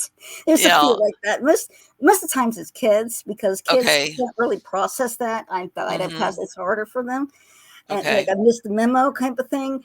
And you'd have to tell them. You'd have to invite them. To talk to you. And then there's a little bear that I use. He's Okay. up. I got him with me. He actually has a spirit attached to him, and he's haunted, but he's very friendly. Um, Oh, those red eyes. What would make me think that? No, thank you. but he's interesting because he produces his own paranormal phenomenon. He can actually produce a lot of noise, knocks, auditory phenomenon. He can Okay. touch people, and Okay. when you put a thermal camera against him, you'll see a heat signature like he's alive, but he doesn't have any batteries or anything he's never had. He just Wow. is in here. Uh, But he is his own being, and what I believe he is a tulpa, which is a spirit that you create out of your psychic yes, a ability. tulpa. Yes, absolutely. A thought form type. And Yeah. I That was almost in a plane crash, and when he was with me, and that's when he got created because our plane was really. heading to the ground.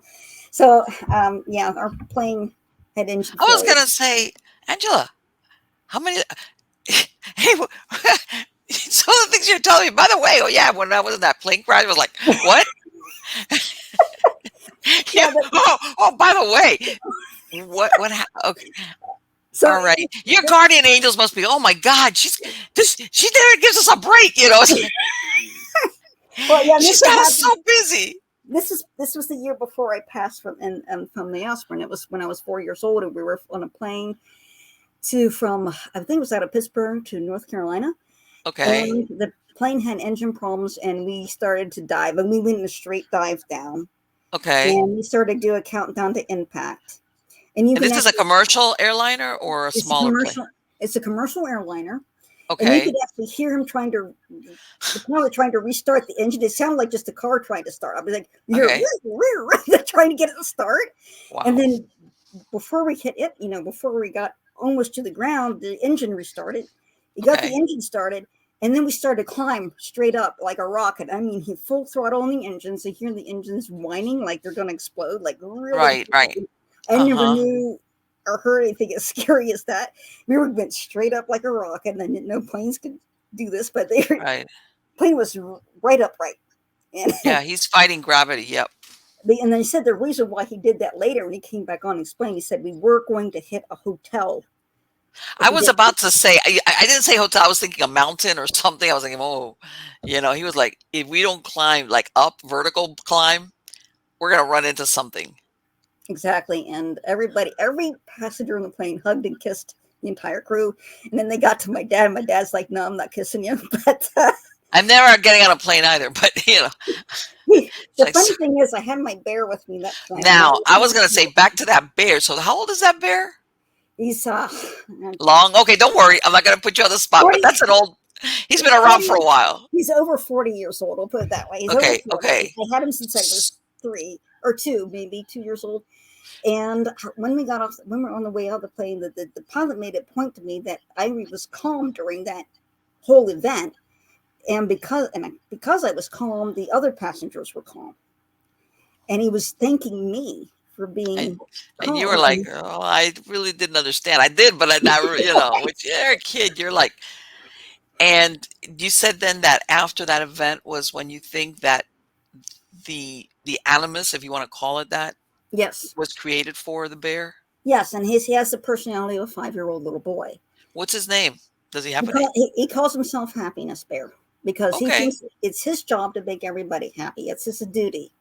Okay. And he does things. He'll laugh. I mean, he'll do things like I know one time um, where I had to get up early for work, and it's fairly recently, and I had to get especially early because it's picture day. And everybody at the job place, they want to take your picture of all their employees. Everybody, I was gonna say it was like everybody. I know what you mean. It's like, man, yeah.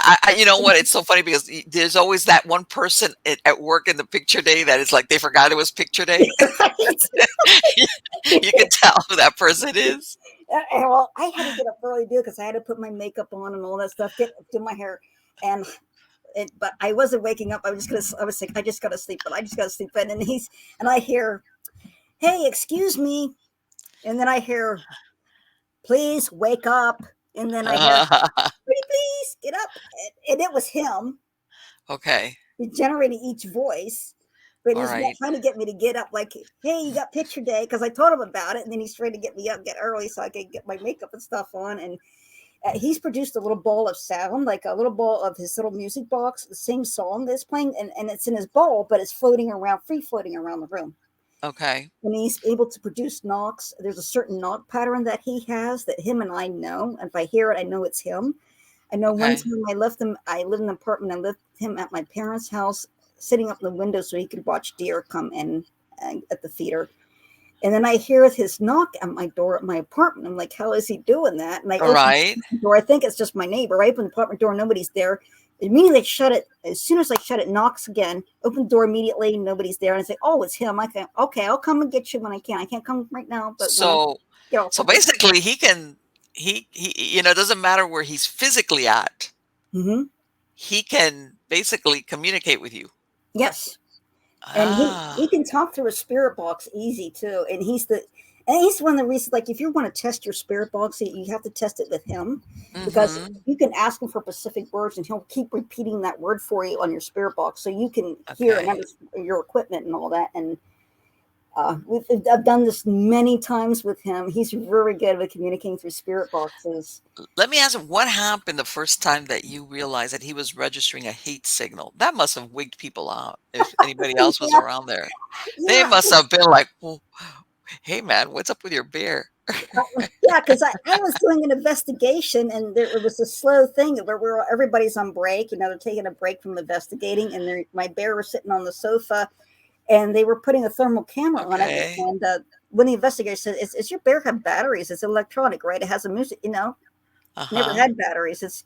This bear was brand new in 1977, so no Okay. batteries. It was just a stuffed bear. It has a wind up music box, Okay.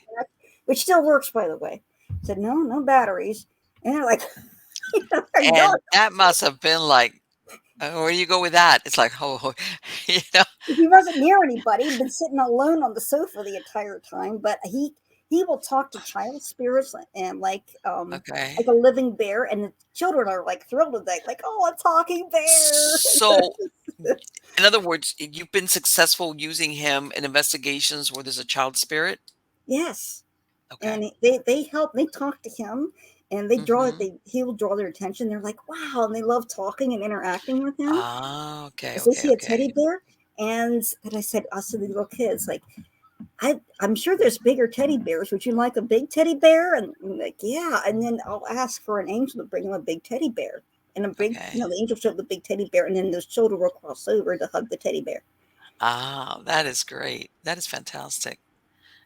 So, That's it. Now, let me ask you the flip side mhm, of this. Have you ever come across in an investigation or any other scenario with it where it looked like it was a kid or it felt like mhm. it was a kid and it turned out it wasn't a child? Yes, and I've seen that before, and it's usually a demonic entity. Yeah. But I can tell because over time I learned to tell that when it's a demon mimicking a child, it Mhm. will. There's certain things it can't do. Right. It can't fully, perfectly mimic a child. It Right. will not. It's not able to respond or move to questions as a child would. But it will. Mhm. For me, it's like it's frozen. It can't move when it's in my presence. And I was like, okay, Right. I know this is a thing projecting. It's a projection. That's why it's not moving. It can do certain things with, I mean, with other living people. It can deceive them very well. But with me, there's something about my energy that it cannot take that deception all the way. It cannot. Um, And you know what? I've heard that even with animals, that when you have a demonic or non-human entity trying to either mimic a human or an animal, a living thing, a regular, they they can't quite recreate it exactly mhm, and totally. There's right. always something that's off or incomplete, which is Yeah. one of your first tip-offs that Because it can't replicate a living thing totally.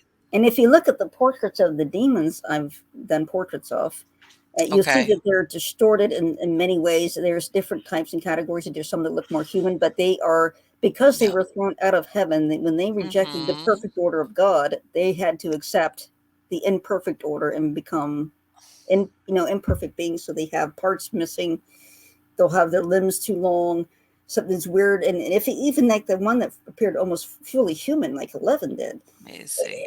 there's something you knew was something wrong with her proportions. Just something didn't register as exactly human with her. Okay, I'm gonna So show one here, and I don't know, you wanna tell me what this is about? yeah, this is an elemental. Uh, Okay, this was so an elemental. an elemental Hold on is a minute, let me see if from. I can I'm gonna hold on that I need to push this back so that we can see this a little bit more clearly. Here we go. Okay, here you go. Go ahead. So an elemental is is a nature spirit, Mhm. and they can be nasty, but they can be good. But so far, people when they contact me, it's usually because of something bad. And this thing was more insect-like. It would emerge every so many years, and it was like under the earth. And as a Okay. psyche, the way you can tell as an elemental is that it feels like it grows out of the earth like a plant. It feels Okay. like it's so connected with the earth and earth energy. Mhm. They're extremely territorial. They're very dangerous. There was one elemental that acted like a wendigo and took over this man, and the man ended up killing his whole family because he had went in there mocking in them, and you can't mock these things. The elementals are extremely not something to mess with.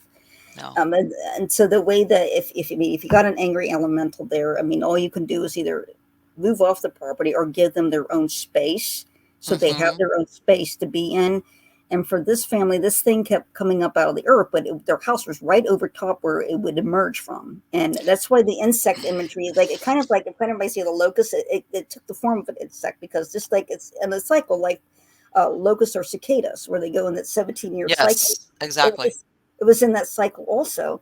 And I taught her something that she's able to live with it, where if you see this thing it would form as a black shadow, is that what I've learned to do is that you could Mhm. take love, think of whatever love, whoever you love, whatever brings the power or the feeling of love for you, be it a Okay. loved one or be it for God, be it whoever. Imagine that love as a ball of pink light or as a laser of pink light, and aim it from your head or from your heart right at it, and it makes it back off. Now let me ask you, did you ever find out, was it something that they had done? Was it when they built the house, that they built it over a certain place, or It was already there. I mean, these it was elemental, already there?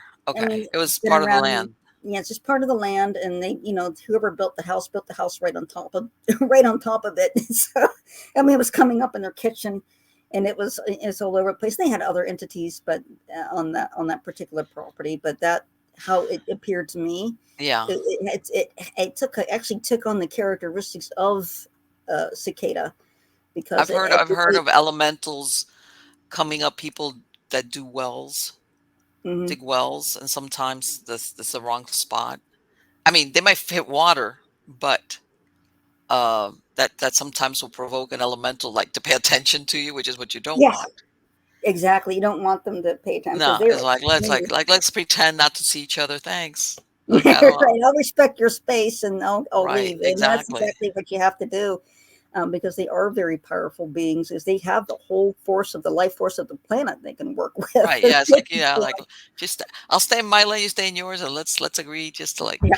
what's this? What So was this is Nathaniel David. This is one of the first investigations. This is the first investigation I did a spirit portrait for. And okay. before I even knew I was going on the investigation, he came to me looking like this, and Okay. but he was friendly. He was happy. But Really? I could tell. he, I'm only kidding. I'm only but kidding. I'm just but he was up. The only reason what made him upset is the way his body was disposed of. He was a fun loving guy, very tall, about 7 feet tall, blonde okay. hair, blue eyes. This is in the early '90s. Was an alcoholic, and he chose to live near the college campus because he liked to drink with the college kids. But he was never rich. He was always just working odd jobs, like doing handiwork stuff or maintenance work or something like that.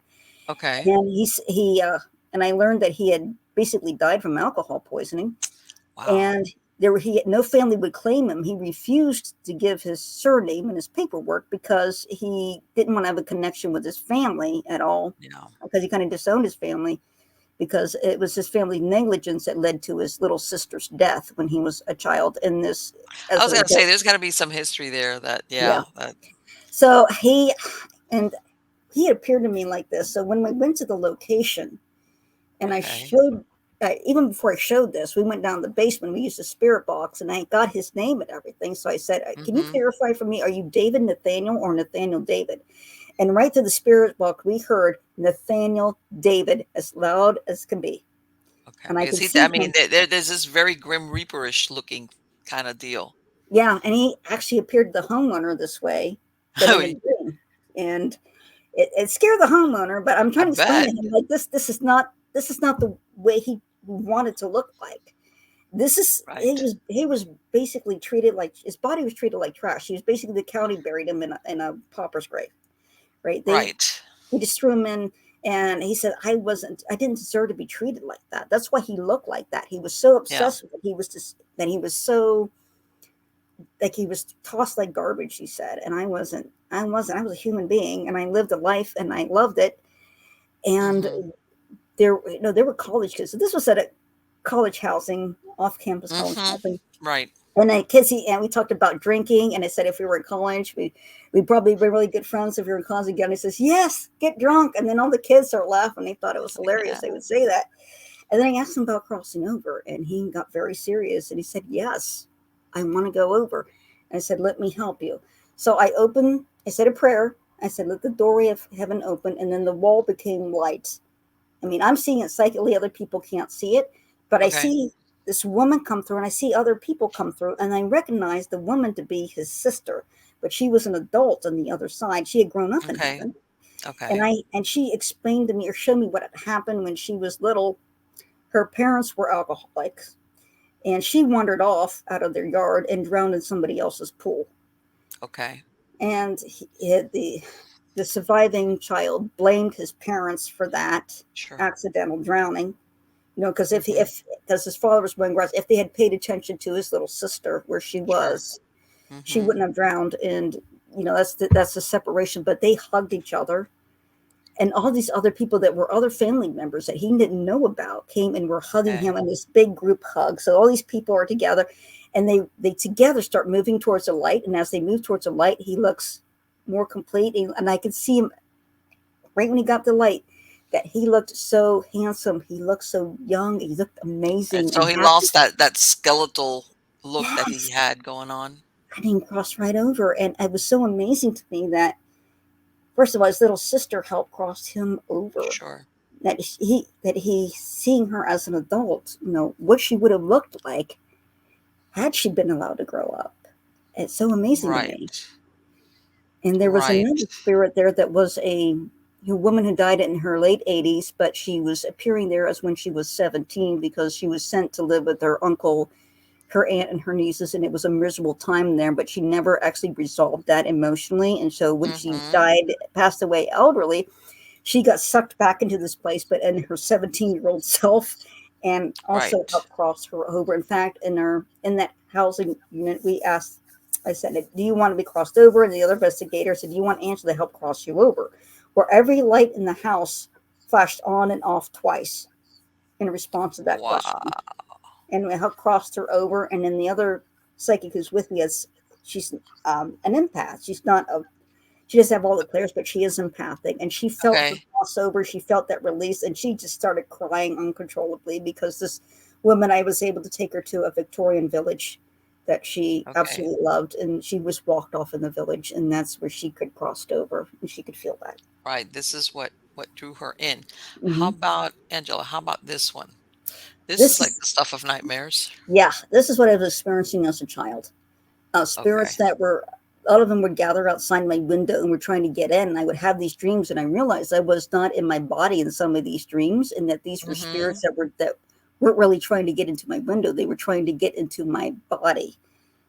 Right, Okay, they but were you're trying to. seeing them and I understand what you're saying as far as the symbology, because you're Mhm. saying, you're trying to process this without going mad.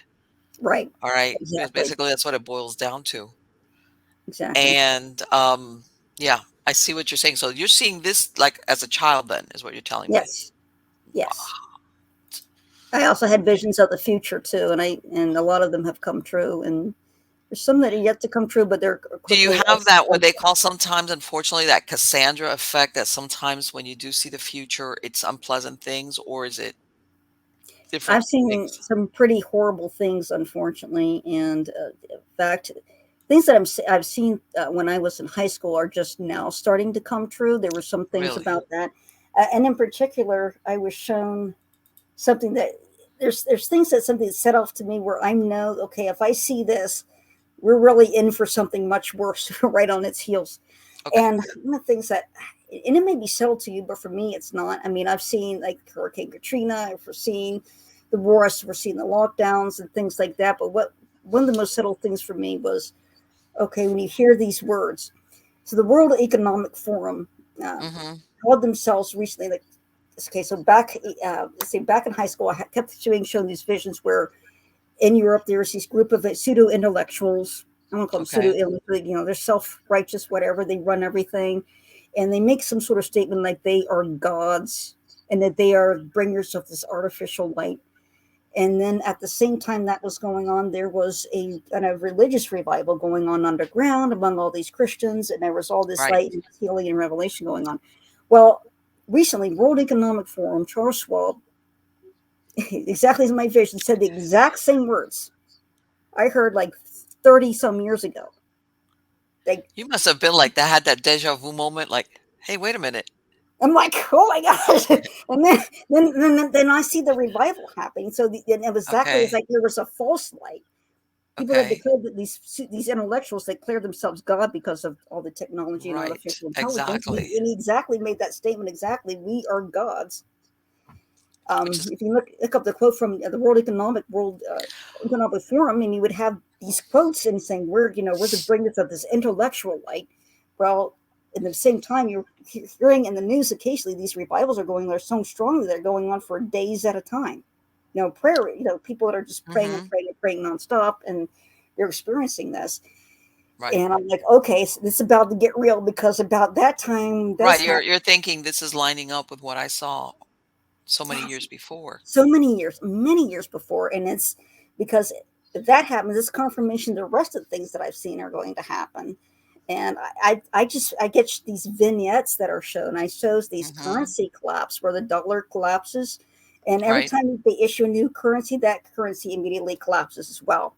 So you Right. couldn't buy This anything. is and you know what? A lot of and I'm gonna say real quick that thing about Carl Schwab, every time when you attach something, you will eat the bugs. I know I've heard this. Yeah, I hear his name is right after. It's like you will eat the bugs. and Because it can't of even all the help things, yourself. it's like, and I'm thinking to myself, you know what?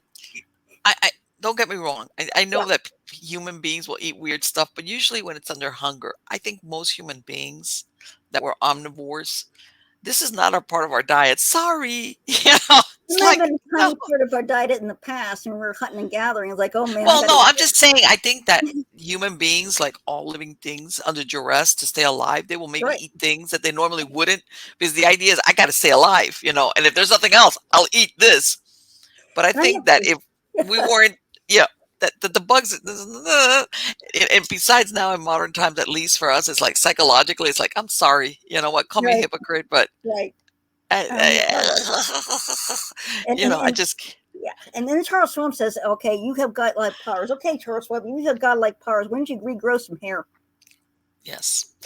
And you know Yes, what he always did. reminds me of? Do you remember? I'm sure you've seen this movie in one of the Indiana Jones movies in the Temple of Doom Yeah. when they go to that banquet. And by the way, I know that some of the plates that were served there are actual Indian foods. Mm-hmm. Like the chilled There's a, monkey brains and the yeah, snake and the beetles. And I was looking at it, I was like, and you know what? I remember when I first saw the movie, I was thinking, oh, they put everything there that people go, ugh. And later on, I find out that this is served in parts of India, and I was like, yeah, no, yeah. like even like let me give you something simple, and you get that sheep eyeball soup, and I'll be like, you know what? Speaking of starving, so it was one Yeah, I know that's what I'm saying, but I'm a product of my environment, of because I was shown a feature and I very vividly, and I'd asked for independent vision from the spirit world from this, but many right? years ago, I was shown a time of war that was so bad that the sky was just red, Yes. and there Now was no. I'm gonna bring this on because now that you said that, is that has something to do with this picture or Yes, no? yes, Okay. it kind of combined a couple things there, but it was just red. There was no light and dark. It was just red, and there was Okay. starvation was so bad Hmm. that people there were no children because they'd been eaten, and Oh that's here my in God, America. that is a That's here in horrible America. thing. And I saw people, and as refugees, Americans were starving to Mhm. death as refugees, leaving on cargo ships because there weren't any regular ships to come get them, but on cargo ships, and they were taking the people to other places. And for the Americans, there's nothing left to eat. Everything, but I had been kept in a separate, like I was led to a separate place by spirit to be that would Mhm. keep me like a little garden of Eden that would Right. keep me going until I could go aboard those ships. I was seeing all this and I was absolutely horrified. And I asked for independent verification of this vision I was getting because all I saw was Mhm. this, the earth was black and there was starvation and everything. And somebody at work told somebody else the exact same vision I had, that they had this Really? vision also. Like this is like, oh, I hope this doesn't happen. I pray that's just a warning. But I was told, it was like I was shown, it was like this is such a high likelihood of this happening, and I was shown so much more. I mean, besides the currency collapse and the war, like there's a lot of civil war. I was told by spirits there would be a civil war, and it's already happening. But it's Right. happening in the courts, happening in the streets, happening in like guerrilla style. But that entity that to tell you about, to go back to that Yes. photo, Yes. Oh, here we go. let me tell you about these entities here. These entities are demonic entities and they live off of hate. And when the media is constantly stirring up hatred, especially at that time, they were Mhm. stirring up hatred against people that refused to take the vaccine. I remember And, that. and specifically that it was so strong, they said, we're now very powerful because of that hate. Yes. We can Yes. show ourselves anytime we want to. And they made a point of coming to me and asking me to paint their portraits to show people just how they're, proud they What they are were, and what who they they look were. like. Exactly. Exactly. And that's what they look like. They have backwards knees. You see the distortion in the No, demonic. I'm looking at that and I was like, I know this is like a this is like a not a human thing. There's Yeah. no And other people have told me they've seen this very thing. They've seen really. these very things in their homes and near them and Oh, around them. And somebody told me they saw that at a haunted location. Another person said they actually saw it at their house. It just shows up. I mean, these things are getting powerful because of the increase in hate and political division yeah, in this country, sure. and that they're just showing. I mean, they're showing up in the natural. It's not showing up in the soup. There are people that are not psychics that are seeing them. Right. And you know what? And it's really funny because let's face it, there's always been conflict among humans. I hate to say it, Hmm. but it's the nature of the beast up to a certain point. Right, But mostly you always thought that this was what do you call it? The fringes of society when somebody acts like that, or in right, war, or let's say, or in wartime, or something like that, or. right. But I think a lot of people have had a wake up call because you see this now every day on the news. Up in New York, people getting pushed onto train tracks. And this is what I tell people because sometimes there's murders that occur or attacks that are based on hatred, obsession, revenge. That person, they're your enemy. But you see stranger on stranger where basically this is being done to somebody that you don't know. Because You these don't. things are possessing people. They're Right. possessing. There's nothing that you can say, this person did this to me, rejected me or fired me or Right, exactly, whatever. There's nothing. You have never seen this person before, but you're willing to kill them. And it's like, man, exactly. what is this? And I Uh, posted that, I think it was on one of the other Facebook pages. I'm like, this is a lesson in kindness. If you want to don't see these things and you want to not give these things power, learn to be kind and learn to forgive each other and learn to tolerate mhm, because of these course. things are growing in strength, and you don't want these things running. Like especially if somebody's in the high, imagine somebody when I was shown at the highest levels of office, of political office, those people that could actually control, decide whether we're going to go to war or not, are in control of these Hmm. people. They're in control of governments. They're in control of people that control our nuclear arsenal. Well, they've made studies of what either they call psychopath or what they call the dark triad, which is Mm-hmm. certain psychological makeup. And they said that there's a very high. Then they started looking at all these CEOs of these major corporations. There's a high Mm-hmm. percentage of these people that if they don't have the triad, they have a lot of the significant personality traits Mm-hmm. that go with it. In other words, if they're not an out and out psychopath, they have a lot of these personality traits. A lot of it, usually, which is lack of empathy. Uh, Right. they don't care that and they're in positions of power because normally, and I'll tell people, because a lot of people, when you hear the word psychopath, you immediately think of a serial killer. And I said, no, no, no. You could have a nonviolent psychopath. And I said, haven't you ever had a boss or a coworker or somebody, usually somebody has power, that you see them do bad things that they really don't have to just for the sake of hurting another person? Right. That's your psychopath. Your psychopath doesn't have to be the serial killer running around killing people. You will have psychopaths because what makes them happy, they don't feel love, but what makes them happy, if that you want to call it that, is control. They Right. can control you or something about you or anything like that.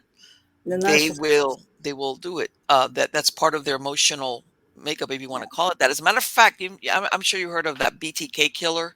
Yes. Um, you know, before he got apprehended, he was like a code officer for the city he worked at.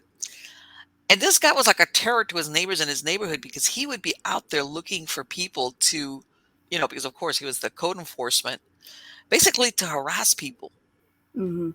And you may think, okay, well, thankfully he's not killing them. But I'm saying this is part of that makeup where if they can, screw with you, harass you, hurt you, anything like that, that's part of that psychopathic personality trait.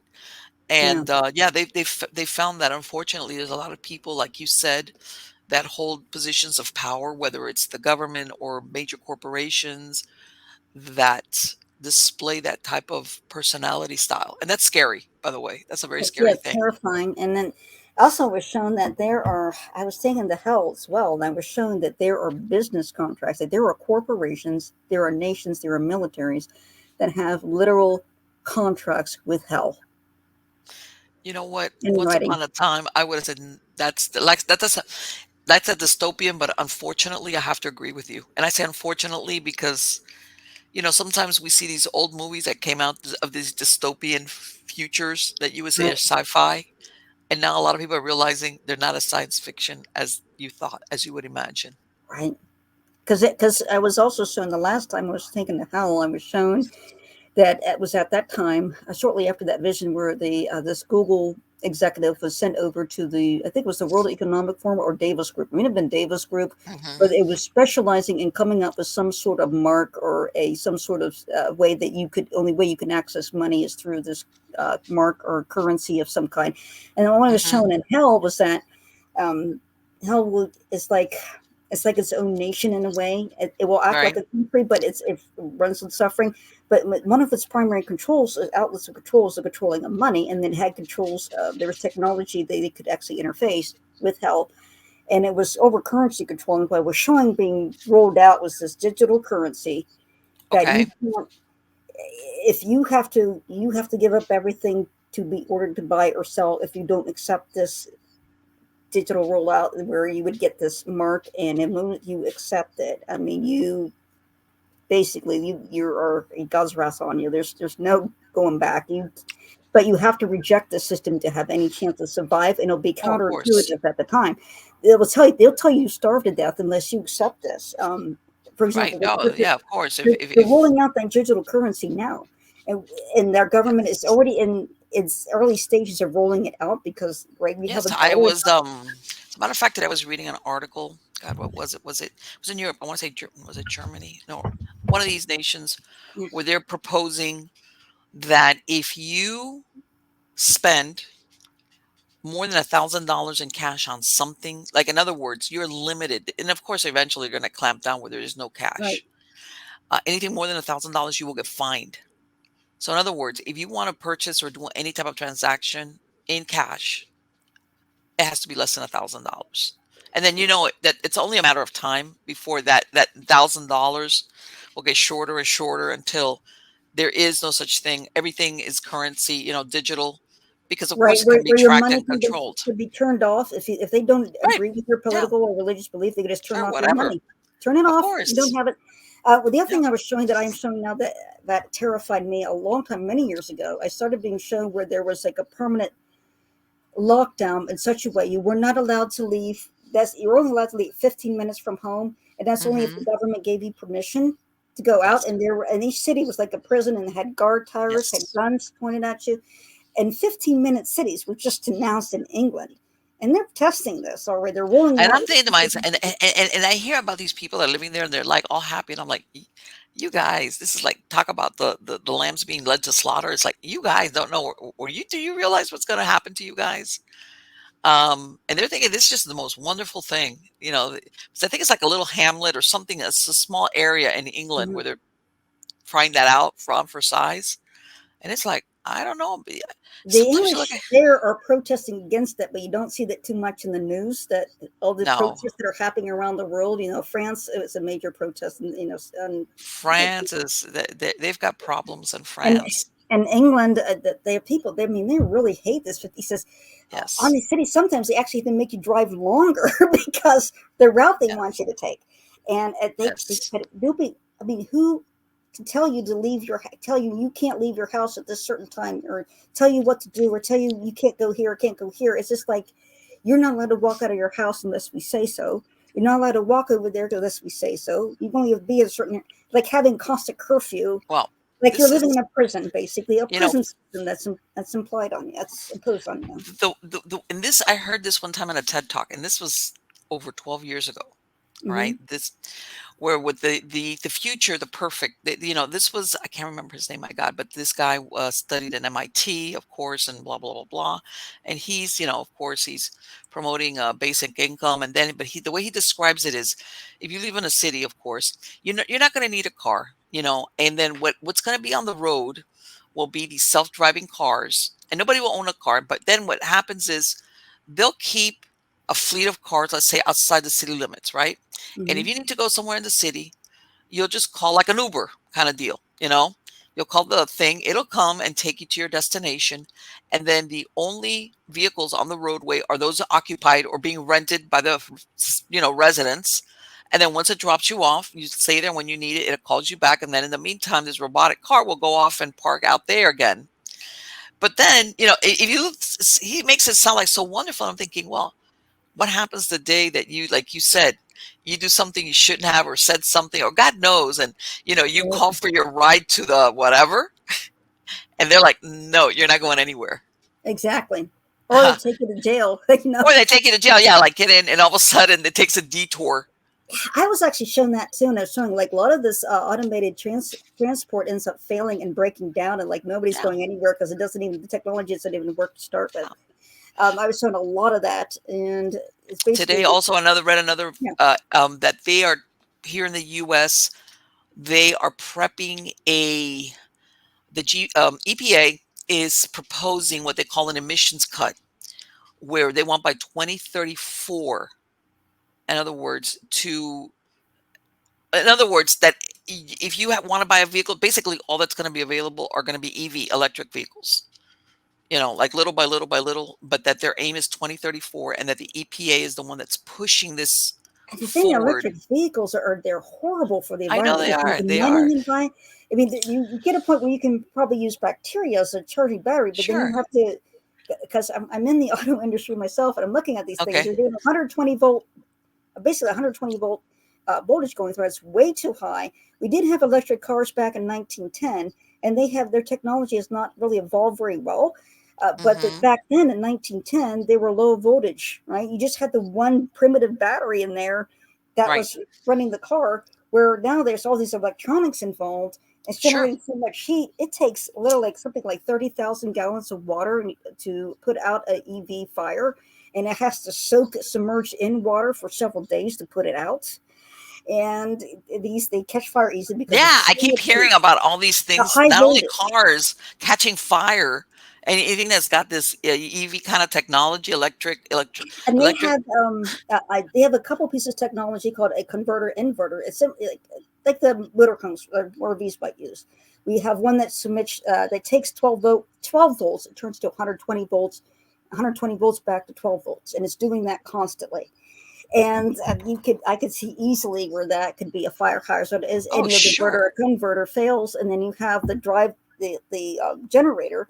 It's like under the car, and a lot of them. Hmm. If you're talking about a hybrid, the hybrid seems to be the best option right now because the hybrid underneath the Right. car, that differential has a generator, and the differential for the gasoline portion will recharge the generator for the battery.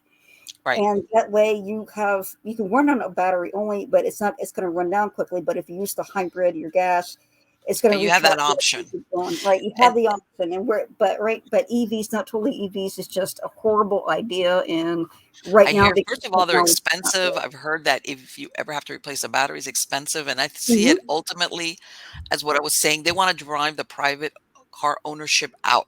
In other words, they're going to Exactly. make it so expensive even for an EV, even though they might say, oh, well, how have EVs? Basically, what they're saying is no, but the only EV you're going to have is a scooter, if that, you know, that's it, which is not going to take you far. And because they'll just make it so expensive either to own it and or repair it or maintain it, which is What what I I understand is One of the happening other with. paintings is a warning from the future, and I don't know if you have it. It's the one that has a lot of green in it. Let me But see. it's basically talking about, because I will paint what the Holy Mary Mother God gives me to show or to express or message, and that was the most complex painting I've ever done. But it's a warning against AI, and you'll see in there that it's as networks of the flesh versus tied into the networks of the synthetic, and it has control, and it's the one that's kind of, you see this thing. I still have it here if I want to, if you can't find Okay, it. what does it look like? What describe it to me? It's a lot of green, and it's got a skull on the one side, and it's got you see like a computer screen attached. It looks Oh like it has a yeah, cell phone yeah, stuck yeah, to yeah. it. Yes, yes. I got it. I got it. Here we go. So Yeah, I found it. I found that. so this is what she was showing me, and this is what she had me paint, because there's a lot of imagery, and it's the most complex. It's not natural for me to do something that complex. If you look at my artwork, it's mostly simple, straightforward in composition, where this one is extremely complex. Here we go. Hold on. Yeah, Is that it? yep, Okay. that's it. Yeah, I see what you mean as far as compared to your other paintings. Yes. You see how complex it is, and you can see like Yes. there's a network being referenced here. You see the network, like a flesh hooked into an artificial network. You see the skull. Mm-hmm. It's kind of like a zombie with a computer keeping it going. You have Right. this total surveillance theme with the eyeballs, and then you also Yes. have the addictions and things that AI would be using those addictions. Like you can live out your fantasies and addiction without actually getting into drugs, but coming Right. In into other words, yeah, it rewards the reward centers of your brain that normally that's when people get into addictions that basically the reward centers of your brain mm-hmm.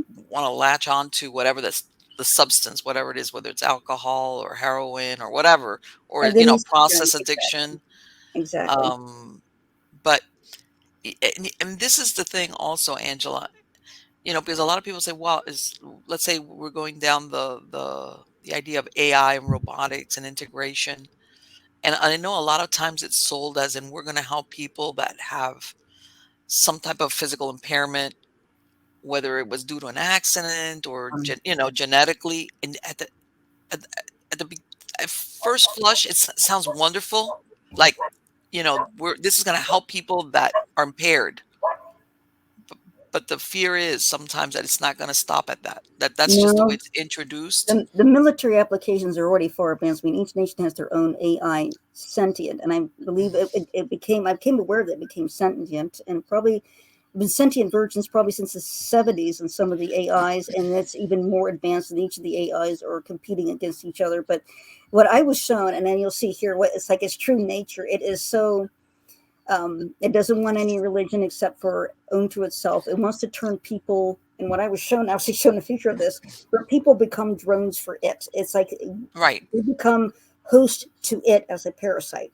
So it Right. And can. then I hate to say it, that Matrix movie, Mm-hmm, which everybody when they looked at it, it was like a sci-fi, totally sci-fi idea.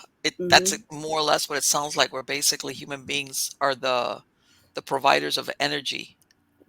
Well, more than that, there was a chip in that people were chipped in such a way they were not allowed to experience emotion. If they experienced emotion or independent thought, AI would immediately send pain to punish that person, because it turns humans into slaves, just like bees in a worker colony. Think more. Hmm. Think more of along the line of the Borg off of Star Trek, not so Sure. much the Matrix, but more along the lines of the Borg, where these are drones, Right.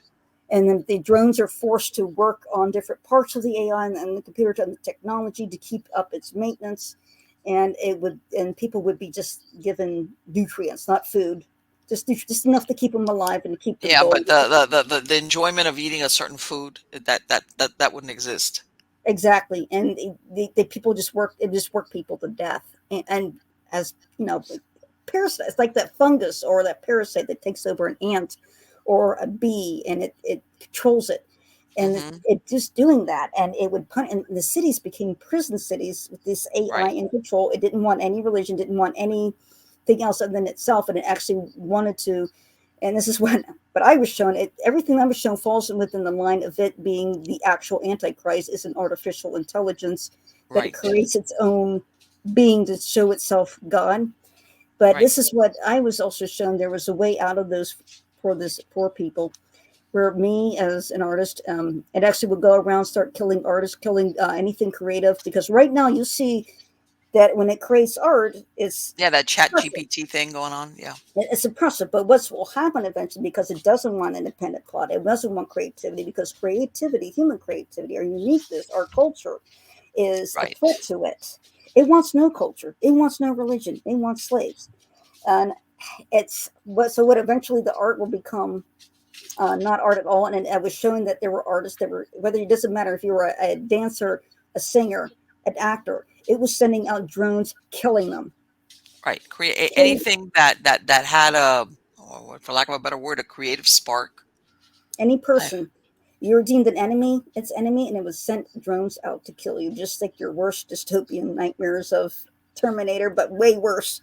You're talking flying robots come and kill people, and I was seeing that. I was seeing people taken at death camps. Like artists were dying in death camps, sort of like how can I speak? Like Mao Zedong, when he took over China, he took out the intellectuals and put them in death camps because they well, were. this is I'm going to show you a picture.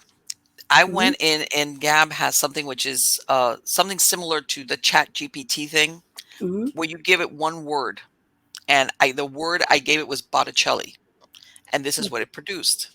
But see, as a matter of fact, they're discussing now if in some cases what it's producing, it could even be copyright infringement, because see, it has no original thought. All these no, so far, all it does is gather and composites from different sources that are man-made, of course, and it right. produces something similar, kind of, or thrown together. But Hmm.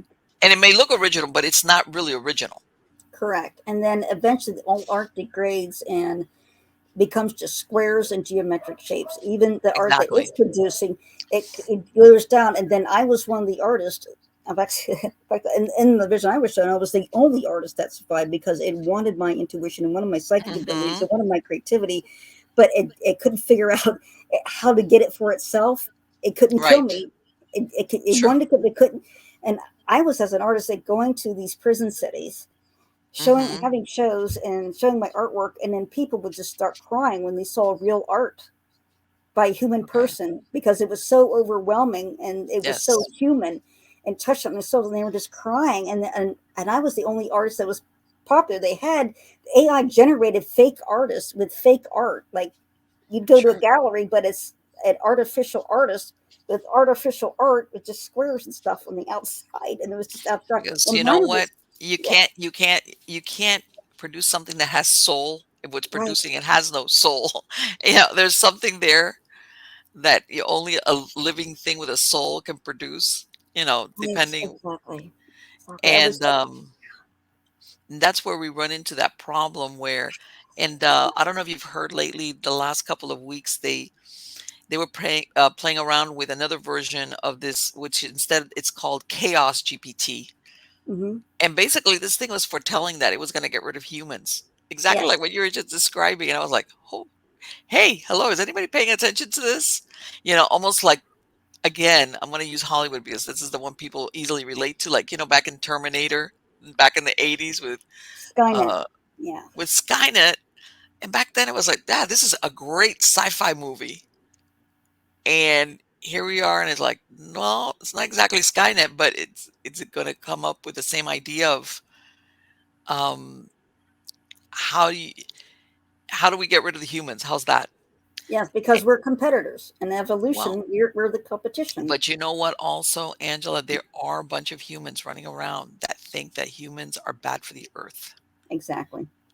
They think that the earth, as in the earth and the animals and the plants, would be better off if there was no humans on the face of the earth. And the thing is that I believe in what I've been shown is that a lot of this mind control and the deception and the propaganda that we're Hmm. seeing out is an AI generated psychological control program. It's just Okay. algorithms, just computer algorithms to direct us to a certain place. Maybe it's just a primitive form of that where it knows psychology, it knows our Yes. patterns, our behaviors, and it knows how to manipulate the easily manipulated, and it will go as far as it needs to or as far as it has to. But what I was Hmm. also showing, just getting back to that, when all the people crying, because I heard people crying because I was Right. painting portraits of plants and nature was corping that, and people were overwhelmed crying. But when they were experiencing the emotion, the chip wasn't able to kill them because they were so Okay. overwhelmed with emotion. The chip couldn't function. It shut off. It couldn't function. The chips that was meant to kill them and punish them couldn't It like function. burned it out. Burned them Like out, and these people were free. Were free yeah. from that connection to that thing. Like, and it, and it was what was setting them free was art. It wasn't, technology. It wasn't hacktivists going in Hmm. hacking this system. It wasn't, a all out physical war with us as human primitives fighting the Terminator like you would see in the Terminator Hmm. series. It wasn't that. It Right. was art triggering that very deep emotion to that Sure. soul, what the soul was responding, not Yeah. just the body. And that what set people free. And it's like I'm determined. I want to change that future. I want to save as many Sure. artists as I Of can. I want course. to make as many Anybody, artists as I can. any creativity. Yeah.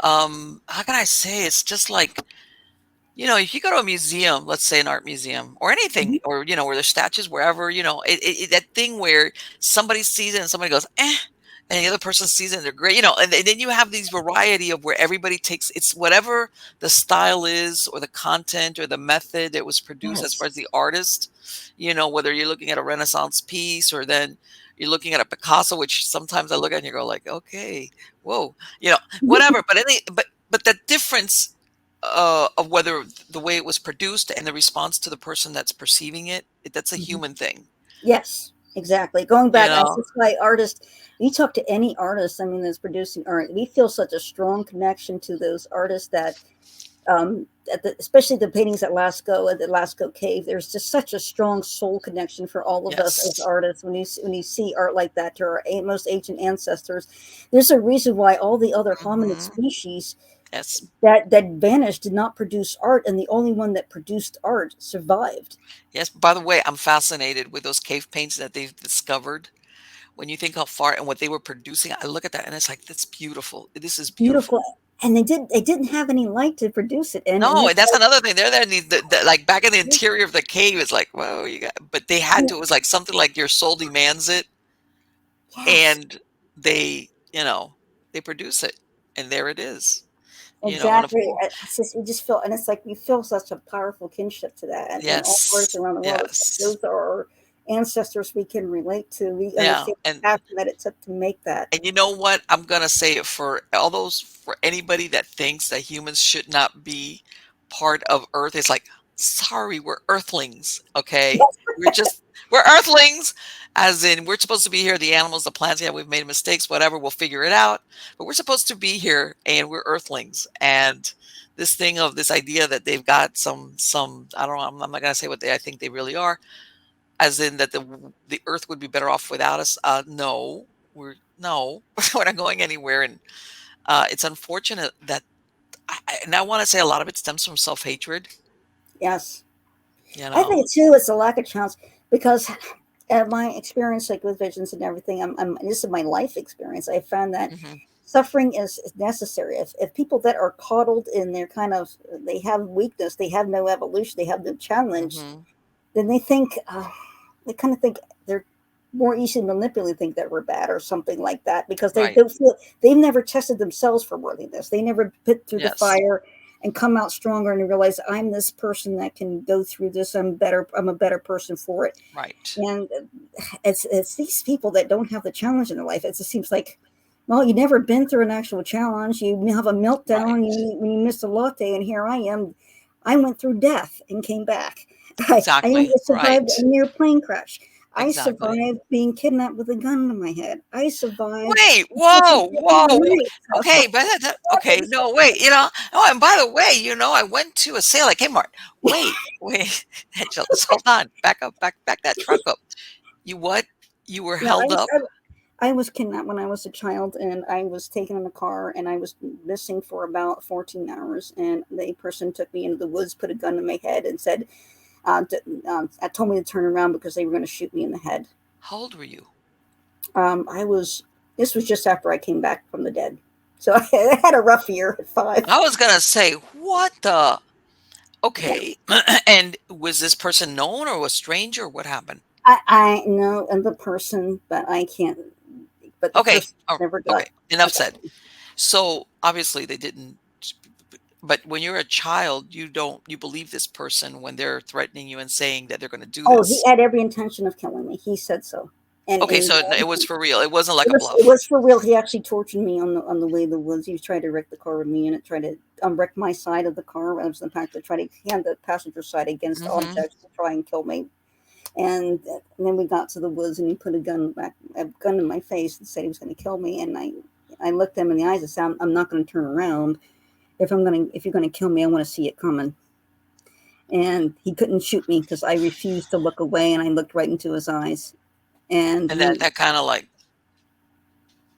yeah, and yeah, I I, have heard of that where people like that part of like that humanity part, I which is even when they say there's kidnapping, that you try to humanize the victim, right, because once you humanize the child or the person or whatever, everything changes. Not all the time, but the dynamic changes. especially when if S- you don't show fear. I mean, I was terrified, but Of I at that course, moment, I'm refused to be afraid anymore. And I would have to say this: like I've been through self defense classes. I know how to defend myself, but I hate to say this. I hate to go against what the police tell people, but if somebody puts a gun at you, disobey orders. sure, Disobey. That's your run best away. chance of survival. Do not go with Yes, them. Do not obey. Your no, do best chance of not. survival is to disobey. And you know what? I've learned that.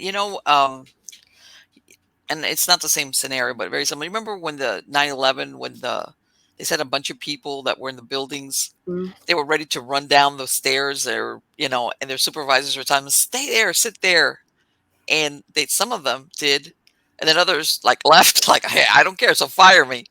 And those people survived, right. basically, because they were like, I don't care Exactly. what you're telling me, I'm out of here, bye. And Exactly. Yeah. that same thing that people don't realize, that let if you're going to shoot me, at least I'm going to have witnesses. And but Right. chances are that if I leave with you, that's it. You're going to do that plus more, and you might get away with it because nobody is going to be there to either, or you're just going to run away, whoever's thinking, who's ever pointing a gun at you or anything like that. Exactly. I mean, um I've had when I was in my 20s, somebody put a hit out on me and tried to stab me to death on my break. Pray And tell, Angela, why would they want okay, was this what no, this there was a coven that was in the area. I wasn't aware of this. So this okay. coven, well, Hmm. they're theist Satanist. So Okay. these are one that actually believe in Satan, believe in the ritual power of Satan, and all of that. And they have psychics that work for them. Okay. So this is what I kind of learned and gleaned later, a little bit later, as it was funny Okay. because this is the weirdest thing when you hear it, it's like Right. that doesn't even Hmm. sound true what happened, but Okay. but this wizard Okay. believed me to be somebody extremely powerful, and I have this very powerful role, and he was being controlled by the same entity that had attacked me. That he was I was falling. about to ask you that. I go, oh, Okay, so he had put out a hit on me, and he actually, I was on break. I'm sitting on break. I worked in at the time it was nothing. I had no self esteem, and I'm like 20, and I'm just working in a grocery store, and I'm sitting out back, and they had us in our break area. They had the security camera that didn't work. Funny how they okay. just take a break there, but the person came out of the car. This guy kept walking towards me, and before it happened, I felt heaven, that light, because I kept this connection with the light all the time, and said, "You're Hmm. I give you Heaven gives you full permission to kill this person." Okay. But they gave me so much strength. I felt I became this perfect channel of light, and I had this super awareness that I was not a normal person. Like I'm another being of some kind that's attached Okay. in a human body. And this guy came up to me. He had a knife under a jacket, and he had it jacket wrapped around the knife. Hmm. Came up to me, and he started tried to stab me overhand, and I actually slammed his hand against the wall, took the knife out of his hand, and I I was 20 and he's like 18, and I could throw him around like a rag doll. And I'm a tiny, Okay. tiny person because I all of a sudden had this super strength, but it wasn't coming from adrenaline. I wasn't Right. afraid. I felt empowered, and it was the light. I felt that exact light that I was in me at that point, but fully Okay. present. And I defended myself. I actually took the knife out of his hand, and he said, "Don't kill me! Don't kill me!" Then the wizard gets out of the car, and the wizard he's got round black sunglasses, wearing a top hat and a black coat. Okay. There's a coven that is known for wizards like this. Sometimes you see them out on the red carpet with a tall hat and a black Yeah. coat. Yeah. Right. They like that. They call the stovepipe hat type of thing. Yeah, there's a very specific coven that Yeah. does this. So the wizard got out of the car and walked up to me, and he says, well, first he calls me by my name, which how does he know my name? I don't I know was gonna either. say, yeah. He's like, Angela, Angela, please don't kill him, don't kill him. And he walks up to me, and the voice, the light, saying, "You could, you're Right. well within your rights to take him." And I felt like I could have turned him into dust, like I was a super powerful being, and I was aware of this. I was this other being, and he says, "I know exactly what you are and how much power you have." And I said, Okay. "Well, if you," I says, "So," which is why he sent the person to kill me. And and I said, "Well, if you're so sure that I'm such a threat, why Right. don't you do it yourself?" He said, "Because heaven would punish me and would make me suffer." And then when he said that, he like shivered, like at the thought of heaven Right. punishing him, but he's not doing Right. it himself. And he was such a good psychic that I could send him images and scenarios because I was warning him, "You're taking an awful big risk. Even if I wasn't anybody special, Right. you could have been stabbed. What if you got in the middle of this and stabbed unintentionally?" And I was playing the scenario through his head, and I said, "I would have helped you if you got hurt." And I was showing it in his head, playing it out as an image, as a series, not Okay. communicating by words. And he turned around and spot says, "Even if I was stabbed and I was laying dying and you tried to help me, I wouldn't want your help. Don't you touch me." Angela, you must have been like, like all of a sudden you're like, I'm on the hit list for a Satanist coven. Yes. You must have been like, what? And at the time, my claircognizance was really well developed, but I wasn't recognized. I wasn't barely aware of me being psychic to start with. I was just trying to Okay. just wrestle with that, let alone this, because my intuition immediately said this is a Satanist, even though I didn't know it at the time. Mm-hmm. This is a coven. They put a hit at you. They know what you know, and they know what you are, and who you are, and what you will become, and that's why they're trying to do this to you. What happened And after that? Or I uh, mean, you let this guy go and I he's left or what? I actually then I actually felt like whoever a being was, and actually when he said please don't kill him a third time, my response and my thoughts to him, and this is completely out of character for me because like at the time I had like no self-esteem as a young lady. Right. I said, well, why should I spare his life? He is only but a handful of dust compared to my glory. So and see, that's the part I'm talking about where people go after people that they don't know from Adam. Right. And you're ready to kill somebody who you can't even justify it with, hey, this person did me wrong, and even if that's my perception and I'm going to get them, they're being told go and kill, knife a person that you just for this, But because you're they following orders. planned How's it. that? Yeah, they planned this. It's like a spirit told me, they have a network, so they knew where I worked. They have Hmm. judges and police in their side that are their members, and so they can get Okay. away. So let me ask you, did they call it quits after this? Did they say, hey, we realize that you're hands off, or what happened after that?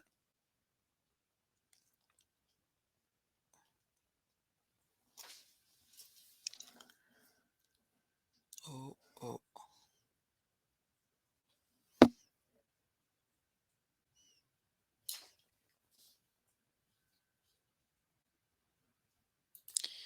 oh.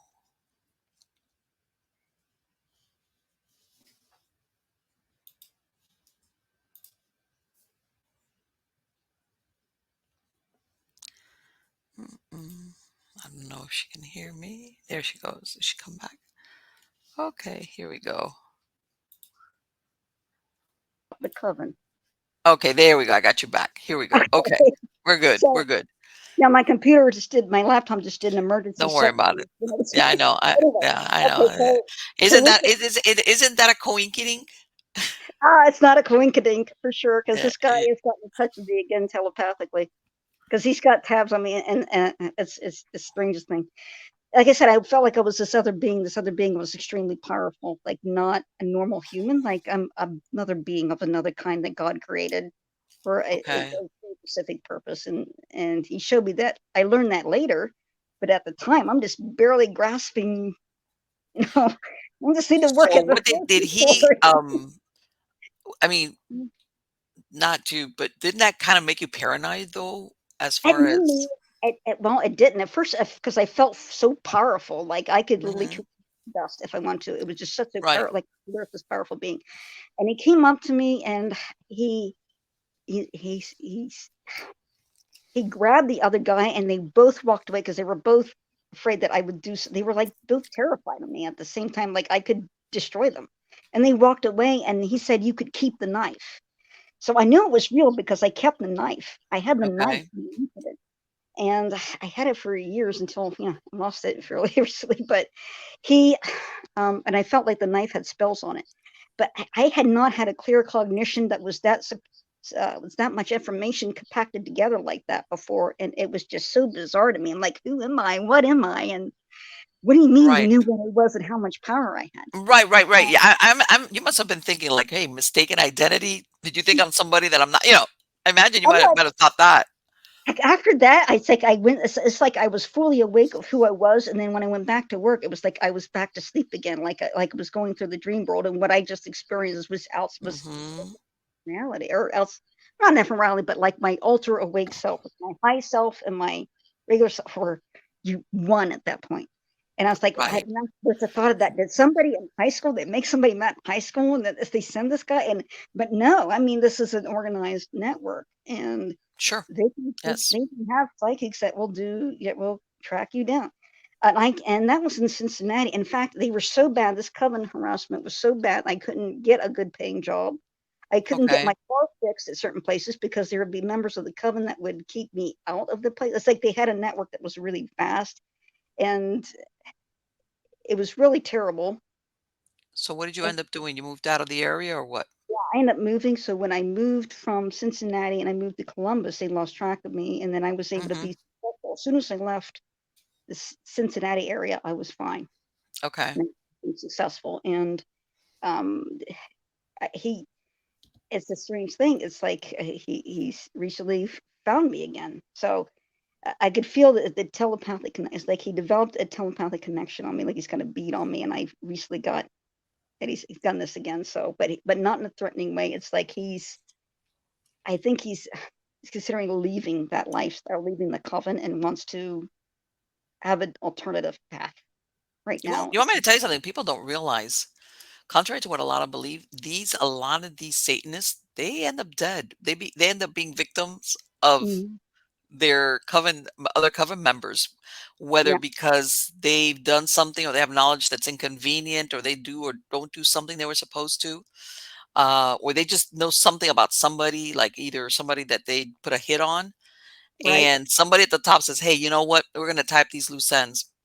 And a lot of these people that, just like that 18-year-old guy, that young guy that they sent out, whether it's to prove, you got to prove yourself within the Right. coven or whatever. A lot of times, and by the way, they end up, eh, whether you want to believe whether it's the curse or a psychic, they end up, a lot of them sometimes also are supposedly the victims of suicide, um, or very horrific deaths. Or even in But that case, because even though I had all this experience, like I mean, when I grew up, I learned to fight for myself, and I learned to physically fight, and I could have killed him easily. I mean, right, then he would have been 18 and dead. What use was the covenant? He ended up being dead. I mean, it could have been a sure. tragedy another way around. He wouldn't have had a chance to get out of the coven, right?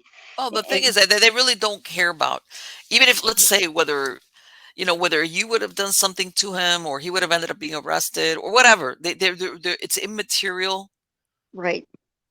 because basically that person is just being used to Yes. whatever.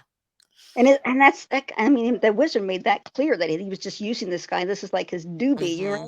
know, this Yes. like, but um, Yes. That's and then the exactly how they wizard see them. is in a position where, okay, you put a hit on somebody or you fail and put a hit on somebody, and then Hmm. another wizard wants to knock you out of your place and move you up the ranks. I mean, what? I mean, what's Yes. going to happen to you? You're probably going to want to leave eventually. I mean, there is a wizard that's a former wizard from that same coven that became a Catholic priest, and he is he does all these pro life ministries, and I'm Hmm. so amazed at the things that he would tell me, like or he would put out, like what happened to the company, just horrific, Yes. horrible things they would do, and that And you type know of what? I'm gonna bring this up real briefly. You remember, like, back in the '80s that they were saying, "Oh, there's this satanic panic," right, and a lot of these stories, that people try to make like an occult connection to them. That's just like BS. Beg to differ. I think in yeah. some cases, yeah, for sensationally, but there's a big undercurrent of the occult and in some of these crimes. Yes, exactly, because there'll be, particularly this one former Satanist was saying about, the one that became Catholic. He was saying that they would have politicians come in and they would do spells for politicians, Hmm. and they would do all the dirty work. It's like no different from the mafia, only Yes. the only a mafia that actually evokes and worships Satan as opposed Sure. to Sure. anything else. And of course, Or this is what you need to do, or you want to win. Let's use that politician as an example. You want to win blackmailing. that Yeah, next step in the race, whether it's, whatever. Well, this is what you're going to have to do. This is a yeah, sacrifice, or this is what you're going to have to do to get you there, to prove you whatever, whatever.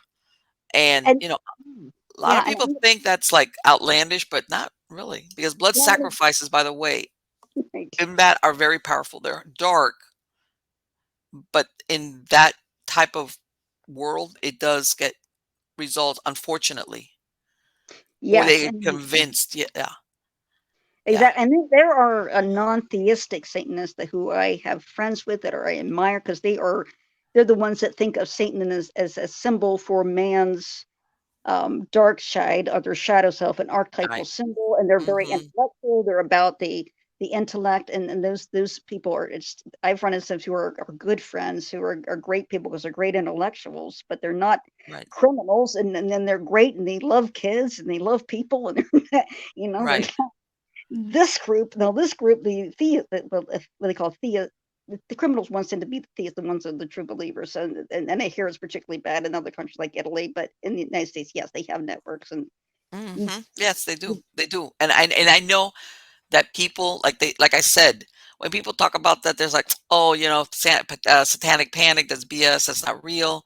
And the truth is, there's a lot of times symbology, as some of these scenes are not as in your face as, what you see, the typical, whether it's the inverted cross or the pentagram or the pentacle, whatever. None, you don't see that. Sometimes the symbology is very hidden, that yep, only if you know what you're looking at do you realize that there was something left done there at the scene, or it was performed a certain way yeah, that will indicate, whether this person was done, killed for whatever, or in a sacrificial way.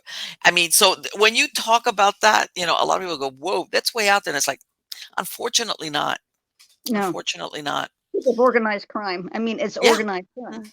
It's It is. It is. It is. If that same thing of yeah, the same thing, and even the murder for hire kind of deal, you know, mhm, not necessarily because, let's say, not like in your case where they're right, up against you, because just because somebody says, "Hey, you know what?" Which of course, you got the drug deals, the child pornography, drug trafficking, all that stuff is rolled up behind the scenes also with some of those things, while where they'll kill somebody because, hey, you screwed up a drug deal, or you did something you shouldn't have, or opened your big mouth, that kind, like you said, like the mafia thing, yeah. where you get whacked. That's it. And a lot of the work, a lot of the work I've done, I've actually gone up against some of the entities that guard and protect that activity because they feed off of it. And the Mhm. one that, remember I told you about Latrap, and I think I sent you the portrait of him. He's the one that's a real long, lanky one. It's got all the stripes. He's wearing a striped outfit. Let me look. That Go ahead.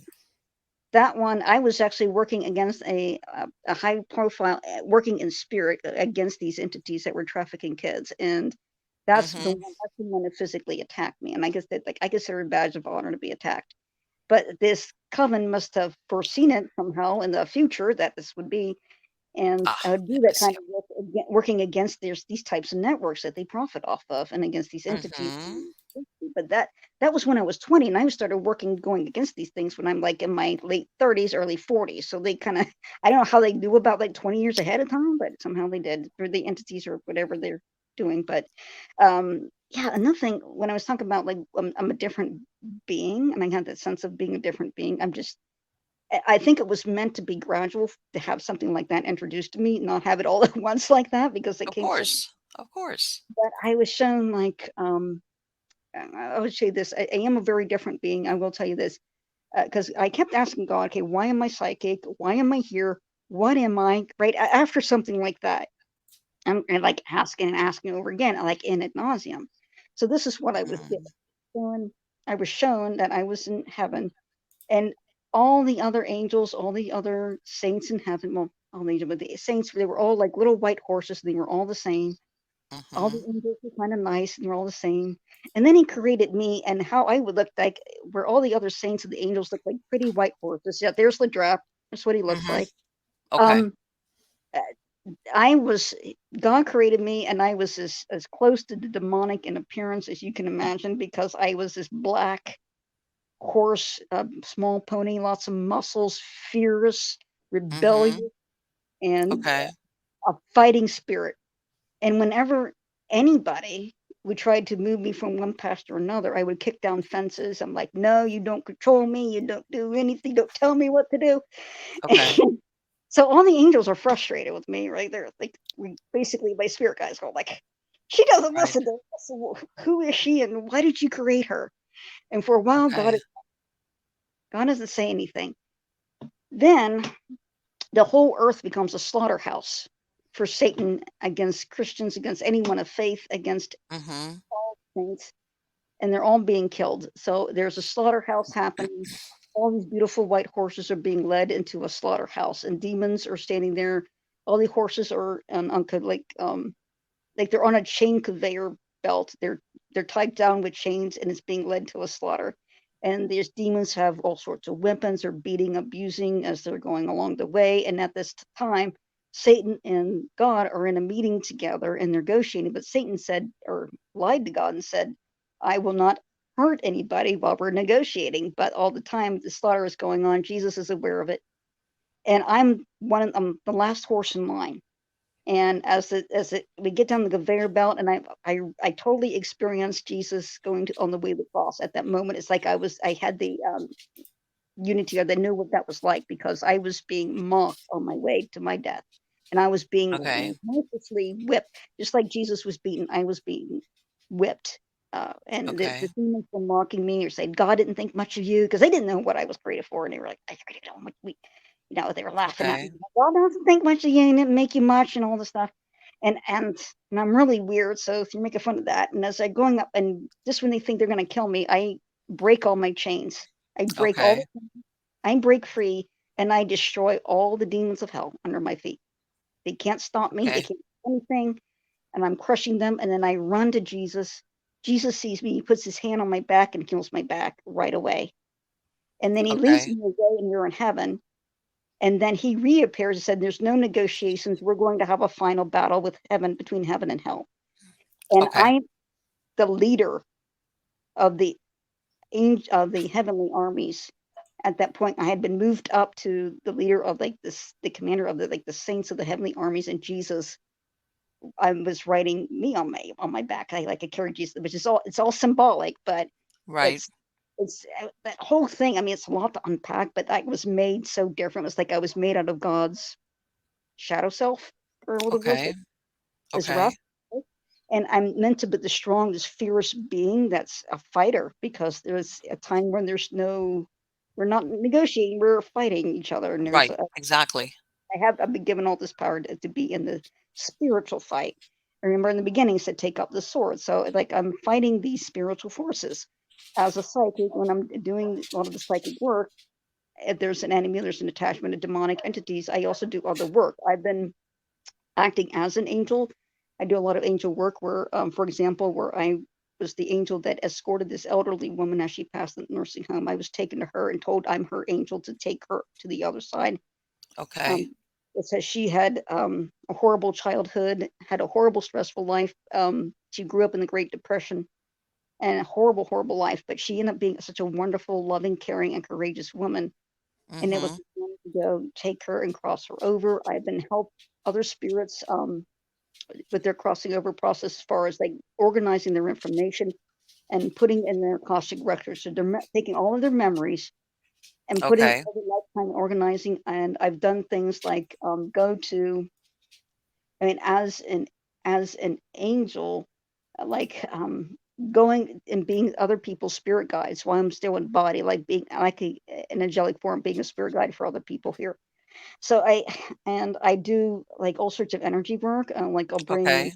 like that awakening that's happening is like I bring light to the whole world, and then I'm raising people's vibration. And so and when I started doing that, when I started doing it for the whole work, that's what people all of a sudden got this urge to become spiritual and look at the spiritual things. And it happened all at once. And right after I started spiritual work, because there was a saint that I was working with that suggested Mhm. to do that, that I call the light from heaven, just like I do for spirits that are crossing over or for healing, but make it so Okay. big that it covers the entire earth. And then ask Okay. that light to raise the earth's frequency to that of heaven, that same frequency. And so now everybody that's on work that's inclined towards this, or who is now has the a task of wanting to reach that higher frequency, or right, that level of heaven. So there are, that's why you have the spiritual week. They want to collectively raise our awareness. So I do things like this. So that's Let me tell I you do. something. You're busy. I'm I'm busy. gonna tell you. I was gonna say. Let me ask you. Do you only do paranormal investigations, or can people contact you for reading? How does that work? Well, how that works, if you can go to my Facebook page, you want me to do a spirit portrait. Uh What huh. or connect with your spirits? You simply send me a photo of yourself. You email me, and I can connect with your spirits that way. And then your Okay. spirits will come through to me, and then I will pass on any messages, and I will paint what they look like, or give me what they want me to show you, and Okay. hand that off to you. And if you want me to do an investigation, I can either be there in person if it's close. If Mm-hmm. not, you want to do a remote viewing, I can. Usually, it's paranormal groups that reach out to me and say, "Look, there's something going on at this house. Can you do a remote viewing and see what's going on, see what's there?" And Okay. and if I don't want too much information, I don't. I just need, all I need to know is the address, where it is. Don't tell me anything else. Right. And Right. Like you don't want to be like given if primed in a different. I know what you're well, saying is so. th- So what's if they want to look for you on Facebook? What do they look for? Angela Boley, Boley. right, they look Angela Boley, psychic portrait artist. If you type that in my Facebook, Mm-hmm. you'll see a spirit painting I did. It's on my cover page where you see this beautiful. In fact, I sent it over to you. This woman who's a spirit guide with her Okay. hair is a waterfall pouring into water, and there's a peacock next to her, and there's a starfish. Yeah, I On remember seeing that. So, in other words, either they or you, for lack of a better word, you free form. You just say, "Well, I'm gonna produce the impression I get." right, they will show me specific images as well, Mhm. and we'll run it through. And sometimes they'll guide me in colors and things and techniques that I Okay. never in a million years I would ever do that. Oh, that goes against everything that I'm taught as an artist, and it would Okay. turn out great. Turns out fine, Sure. because they're teaching me something, and some because I'm channeling. Right, I because you're will not do prejudging, you're just going with the flow, as in other words, what they that. say, just whatever it is, it is. It is, That and is that's so interesting.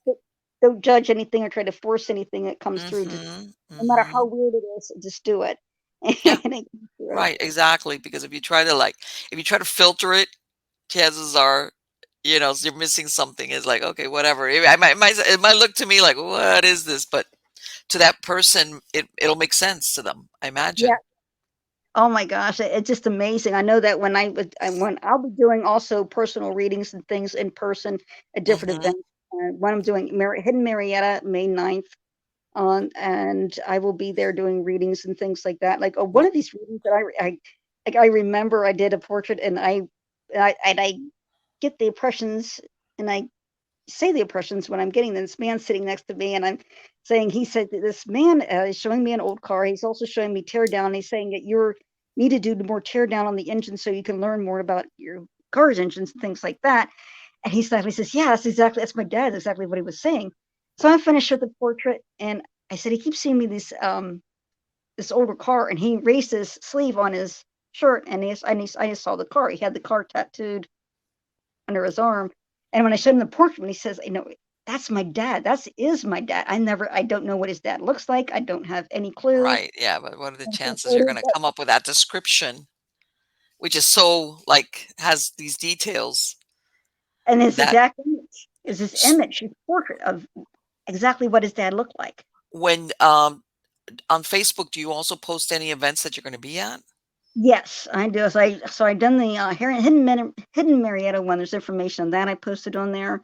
So I'll be Okay. posting that more again as it comes closer, May 9th. There's another one that will be in Columbus, and it's Mhm. Mystics and Marvels. And Okay. that's in the September timeframe, and roughly around the same time, and the same time frame I do the Post Town Non-Con, and that's the Haunted Post Town Elementary School, and that usually comes up in September. And but there's an event that I'm going to. I'm not doing readings at, but I'll be an audience member, a live show of um, the Hillbilly Horror Stories. They're doing one at Post Town April 22nd, and I will Okay. be there in the audience there. So if you want to ask me any questions, or you're planning on going there, it's only Okay. $30. And Jerry and Tracy are good friends of mine, so yeah, Okay. support them there. But Sure, I've been sure, on the show sure. several times, so if I see you down there and you see me down there, certainly you're welcome to talk to me and Okay. make a connection. But yes, I keep an eye on my Facebook page. I also have a website too. What's your Um, website? the website is a very long, lengthy kind of name. Okay. It's like it's a super squirrel Angela portrait a at wix.com. It's Don't credited, worry, don't worry, but you but know what? The Facebook, I know people will be able to f and I know that yeah, happens to me too, I know what you're talking about. But as long as they can find you on Facebook, and I'm sure that the way you described it, Angela Boley, with the, psychic portraits and things like that, people will be able to find you. And I'm yeah. just thinking, I'm gonna put a link in the credits of the show, Angela. I'm gonna do it to your Facebook page, okay? Because it sounds like people can, first of all, you've got, the way to contact you, the events, and Hmm. maybe, even the work that you've done. And that Yes, way people can, like, follow up, and like you said, some of these events, people don't realize that even now there's events that are being prepped, and even for the fall, as yes. early as now. Some of Yeah. them 2 years in advance, and there's Yes. one I've been trying to get into that's a 2-year waiting list. But Yes. yes, there's artwork that I already have painted that is spirit inspired that I haven't sold yet that are available for sale as well. So you can always Okay. Okay. There you go. There you like go. the one with the entities, the red sky and the uh, Mhm. black sun. That one, uh, you can buy that one. I mean, I've got other ones that I haven't sold. There's one of a phoenix I did that was very spiritually significant, and I had validation from spirit. I had a white heron soaring in a spiral, and they don't do that. They don't soar in spirals like an eagle, but this one was, and I knew, like, I was being told to paint a phoenix, and I was like, well, what bird am I supposed to base it on? And Right. this white heron was spiraling in the air. This really, Okay. and I incorporated that shape for the inspiration of the And you know phoenix. what the most important thing is? That it's an original. And the reason Yes. why I say this in our times, which everything is mass produced, Yeah. when they buy something from you, when they get one of these portraits, this is an original. You're not going to Right. walk into anybody's house and go, "Hey, you got this? Hey, I got one like just like that." You're not going to have it, or somebody's going to come to your place and go, "Hey, I got one just like that." Plus, it's Um, something that it's your reading that you keep. It's like sure, of course. This is and this is you can make a connection with that spirit. And when I'm doing a painting, I will actually put energy into it. So anybody Mhm. that they're going to feel love off of that, and I feel like I'm sending love to people when I send them Okay. participating to them, because I put Reiki into it and I put love into it, so that you're feeling that life force and that love off of that, and then that's the spirit guide can use that imagery as part of your meditation. And you can use that, you focus on that painting that connect with the spirits that are around you that are Right. This is a well. particular thing for you. The significance, whatever Yes. it is. Mhm. Okay. Angela, it's been wonderful to speak to you.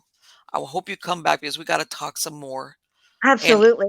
and I wish you the best of luck because it Absolutely. sounds like you're busy and I think I'm with the next the next show I'm going to entitle it The Adventures of Angela because it's like it's like, oh, and by the way, and this is like, what? You know, yes, we could Yeah. just do the show on your adventures. My adventures. Just the, the, The the almost plane crash, the night, and then the first part. no, it's like, you mean adventures? Like, no, I'm talking about adventures with a capital A. Plus, the spirits got involved, and I've had angels physically appear to me and work and be at my job, and I've had Yes, I've had so many um, paranormal spiritual experiences that aren't just in the astral, or in dreams or visions, but physical in presence with real beings right there in front of you. You can't believe right. who they are and what they are, and it's just so amazing. And I'm just so grateful. I mean, I'm even grateful for all the suffering I've been through. I'm No, but let grateful. me tell you something. My point is that we pull out even the spiritual experiences.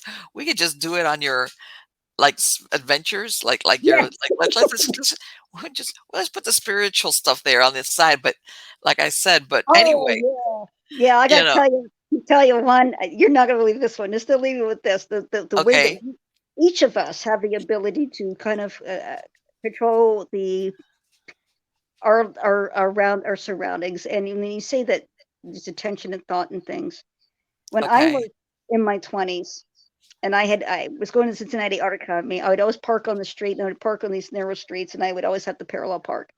Well, I parked my car one day and I get in and I see there's a look out the window, see a cop, he's writing a note on my car. I'm like, oh crap, I'm gonna get a ticket.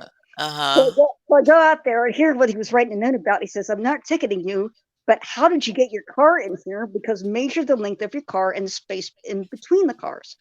So my car, the space that I put it in was much smaller than my car. And he must have been like, "What? And it's like he's looking at it going, oh my, What, did you drop it, like, from a helicopter? How'd you do that?"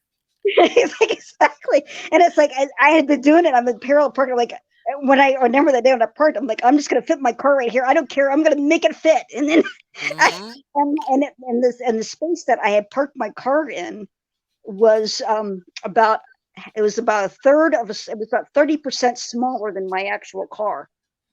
And he must have been like, "How would she do this? Is this, like, some type of magic trick or what?" Yes, exactly. Yeah, exactly. Made I a can friend imagine. with a police officer at that time, but And you I know see what? him there scratching his head at my And you car. I'm know like, what? You know how they say sometimes if you don't tell people that things are impossible, they do them because nobody's told them that what you're trying to do yeah, is impossible?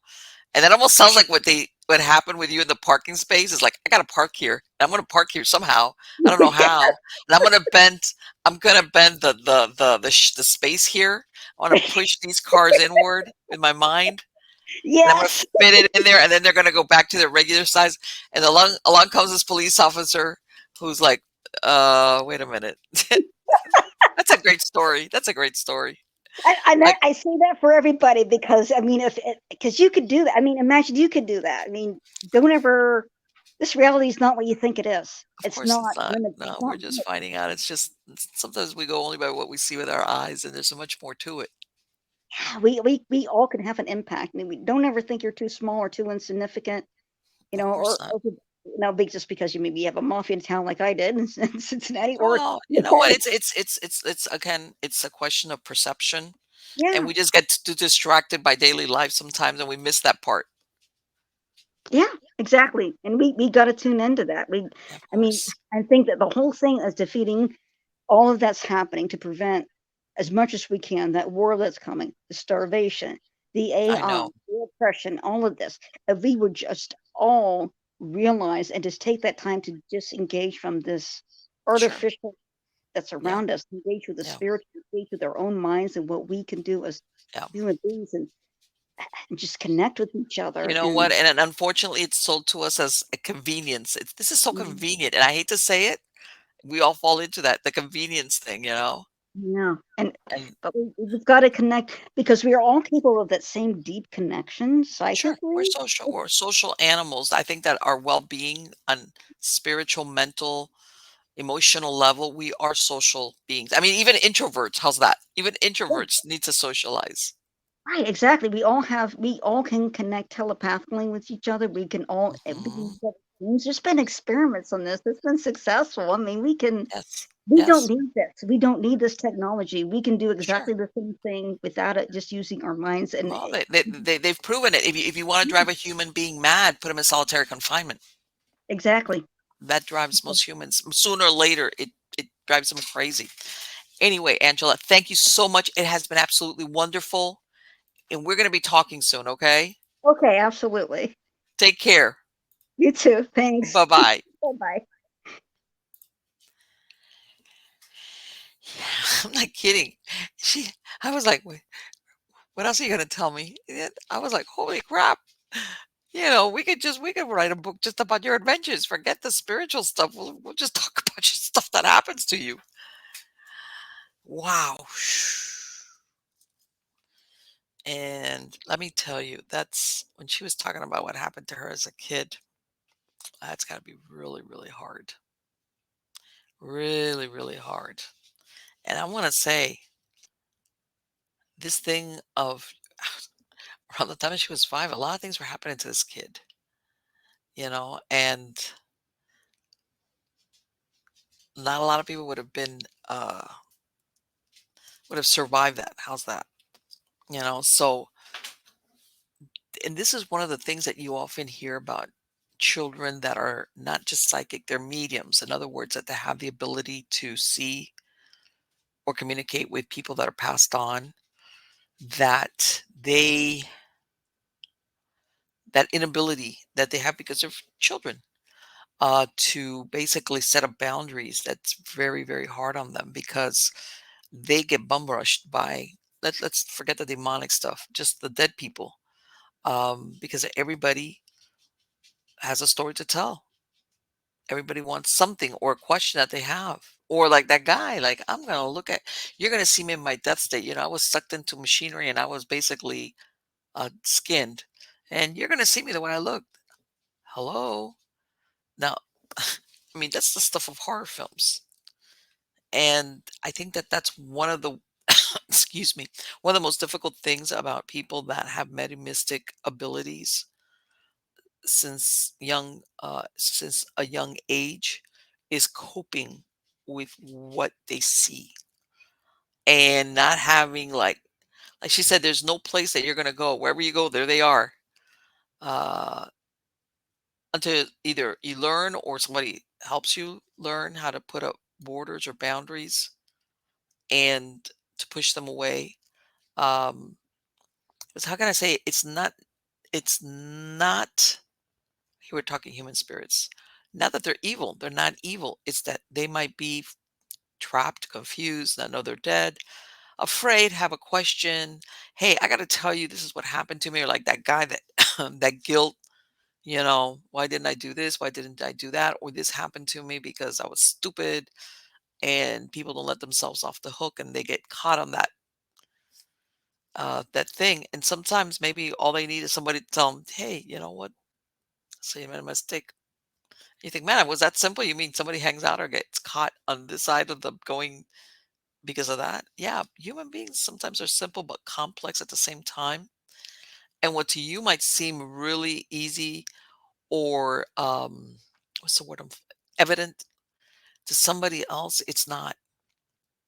Or how can I say it? I think sometimes things happen to us and we see it coming. We see it coming, especially when it's not something pleasant. You see it like, oh, here it comes, and it's like when it happens, like, I knew this was going to happen. But I think sometimes when things happen to us, bad things, especially in like as a life ending, and it comes out of nowhere, and we recognize it. And I'm going to say this because I think everybody's had an experience. I'm not talking about where you're like end your life because obviously you're still alive, but when something really bad happens or catastrophic or really, really bad, and it comes out of left field, but in some way or other, you hold your feet to the fire because like, why didn't I see this coming? Or you know what, if I would have done this or that before, this wouldn't have happened or it wouldn't have been as bad. And don't get me wrong, I believe in being responsible for what you do or what you bring upon yourself. It is. But and I've said it before, there's a point that you've got to say, you got to forgive yourself. You've got to forgive yourself. At the very least, say, I'm never going to do that again. I'm not going to harp on it every day. I want to forgive myself. But at least I'm going to say, I'm never going to do this again. Or I'm not going to allow myself to be in the situation. Whatever the scenario is. And then you move on. Because according to Angela, people get stuck because they just cannot get over that hump where because I did or didn't do, it was my fault. I didn't see it coming. Um, they just get hung up on that guilt, guilt, guilt. There's a lot of people. The guilt can put big hooks in you. And by this, don't get me wrong. Usually, people that are not psychopaths, that you have a conscience, you do feel guilt over certain things, and that is the way it's supposed to be. But even then, there comes a point when you realize excessive guilt doesn't serve anybody. As in somebody trying to guilt you too many times, it's like, what's wrong with this picture? Or you yourself, that it's like, okay, this is not productive. If this is making me stagnant because all I keep dwelling on is the guilt, all right, there's something wrong here also with that equation. So I think this was fascinating. Again, there's going to be a link to Angela's Facebook page, which sounds is the easiest, best way to find her and look her up. So let me tell you something. That thing with producing those portraits is fascinating. For the podcast listeners that weren't able to see the pictures that was showing, they're very unusual. They're very unusual. Um, of some of them are a little bit like what, and then there's others that are more nicer. How can I say, sunshiny, brighter? But I'm not kidding. You get a portrait from her, you don't have to worry about anybody saying, "Hey, I got one just like that at home," because it's going to be personal to whatever it is that you're contacting her about. So come back, guys. I have a lot of great guests lined up for future shows. Don't forget to go to mppellicer.com or miamighostchronicles.com. Again, sign up for my Newstack newsletter. Substack, I'm sorry, Substack newsletter, Marlene's newsletter. That's the name of it. And on there, I post articles, uh, links, well, the actual video of older shows. I have podcasts there in case you missed it of some other shows. I make announcements there of any giveaways, my book projects, anything of interest. That's the place to find it. But again, my Amigos Chronicles, I also have, again, the links to any of either the videos or the podcast versions without commercial interruptions. You can listen to it on the browser, you can download the MP3 files, or there's a link also to all the major podcast platforms out there because you can find me on all of them. Again, you are all wonderful, and please come back because we've got a lot of interesting stuff to go over. Till then.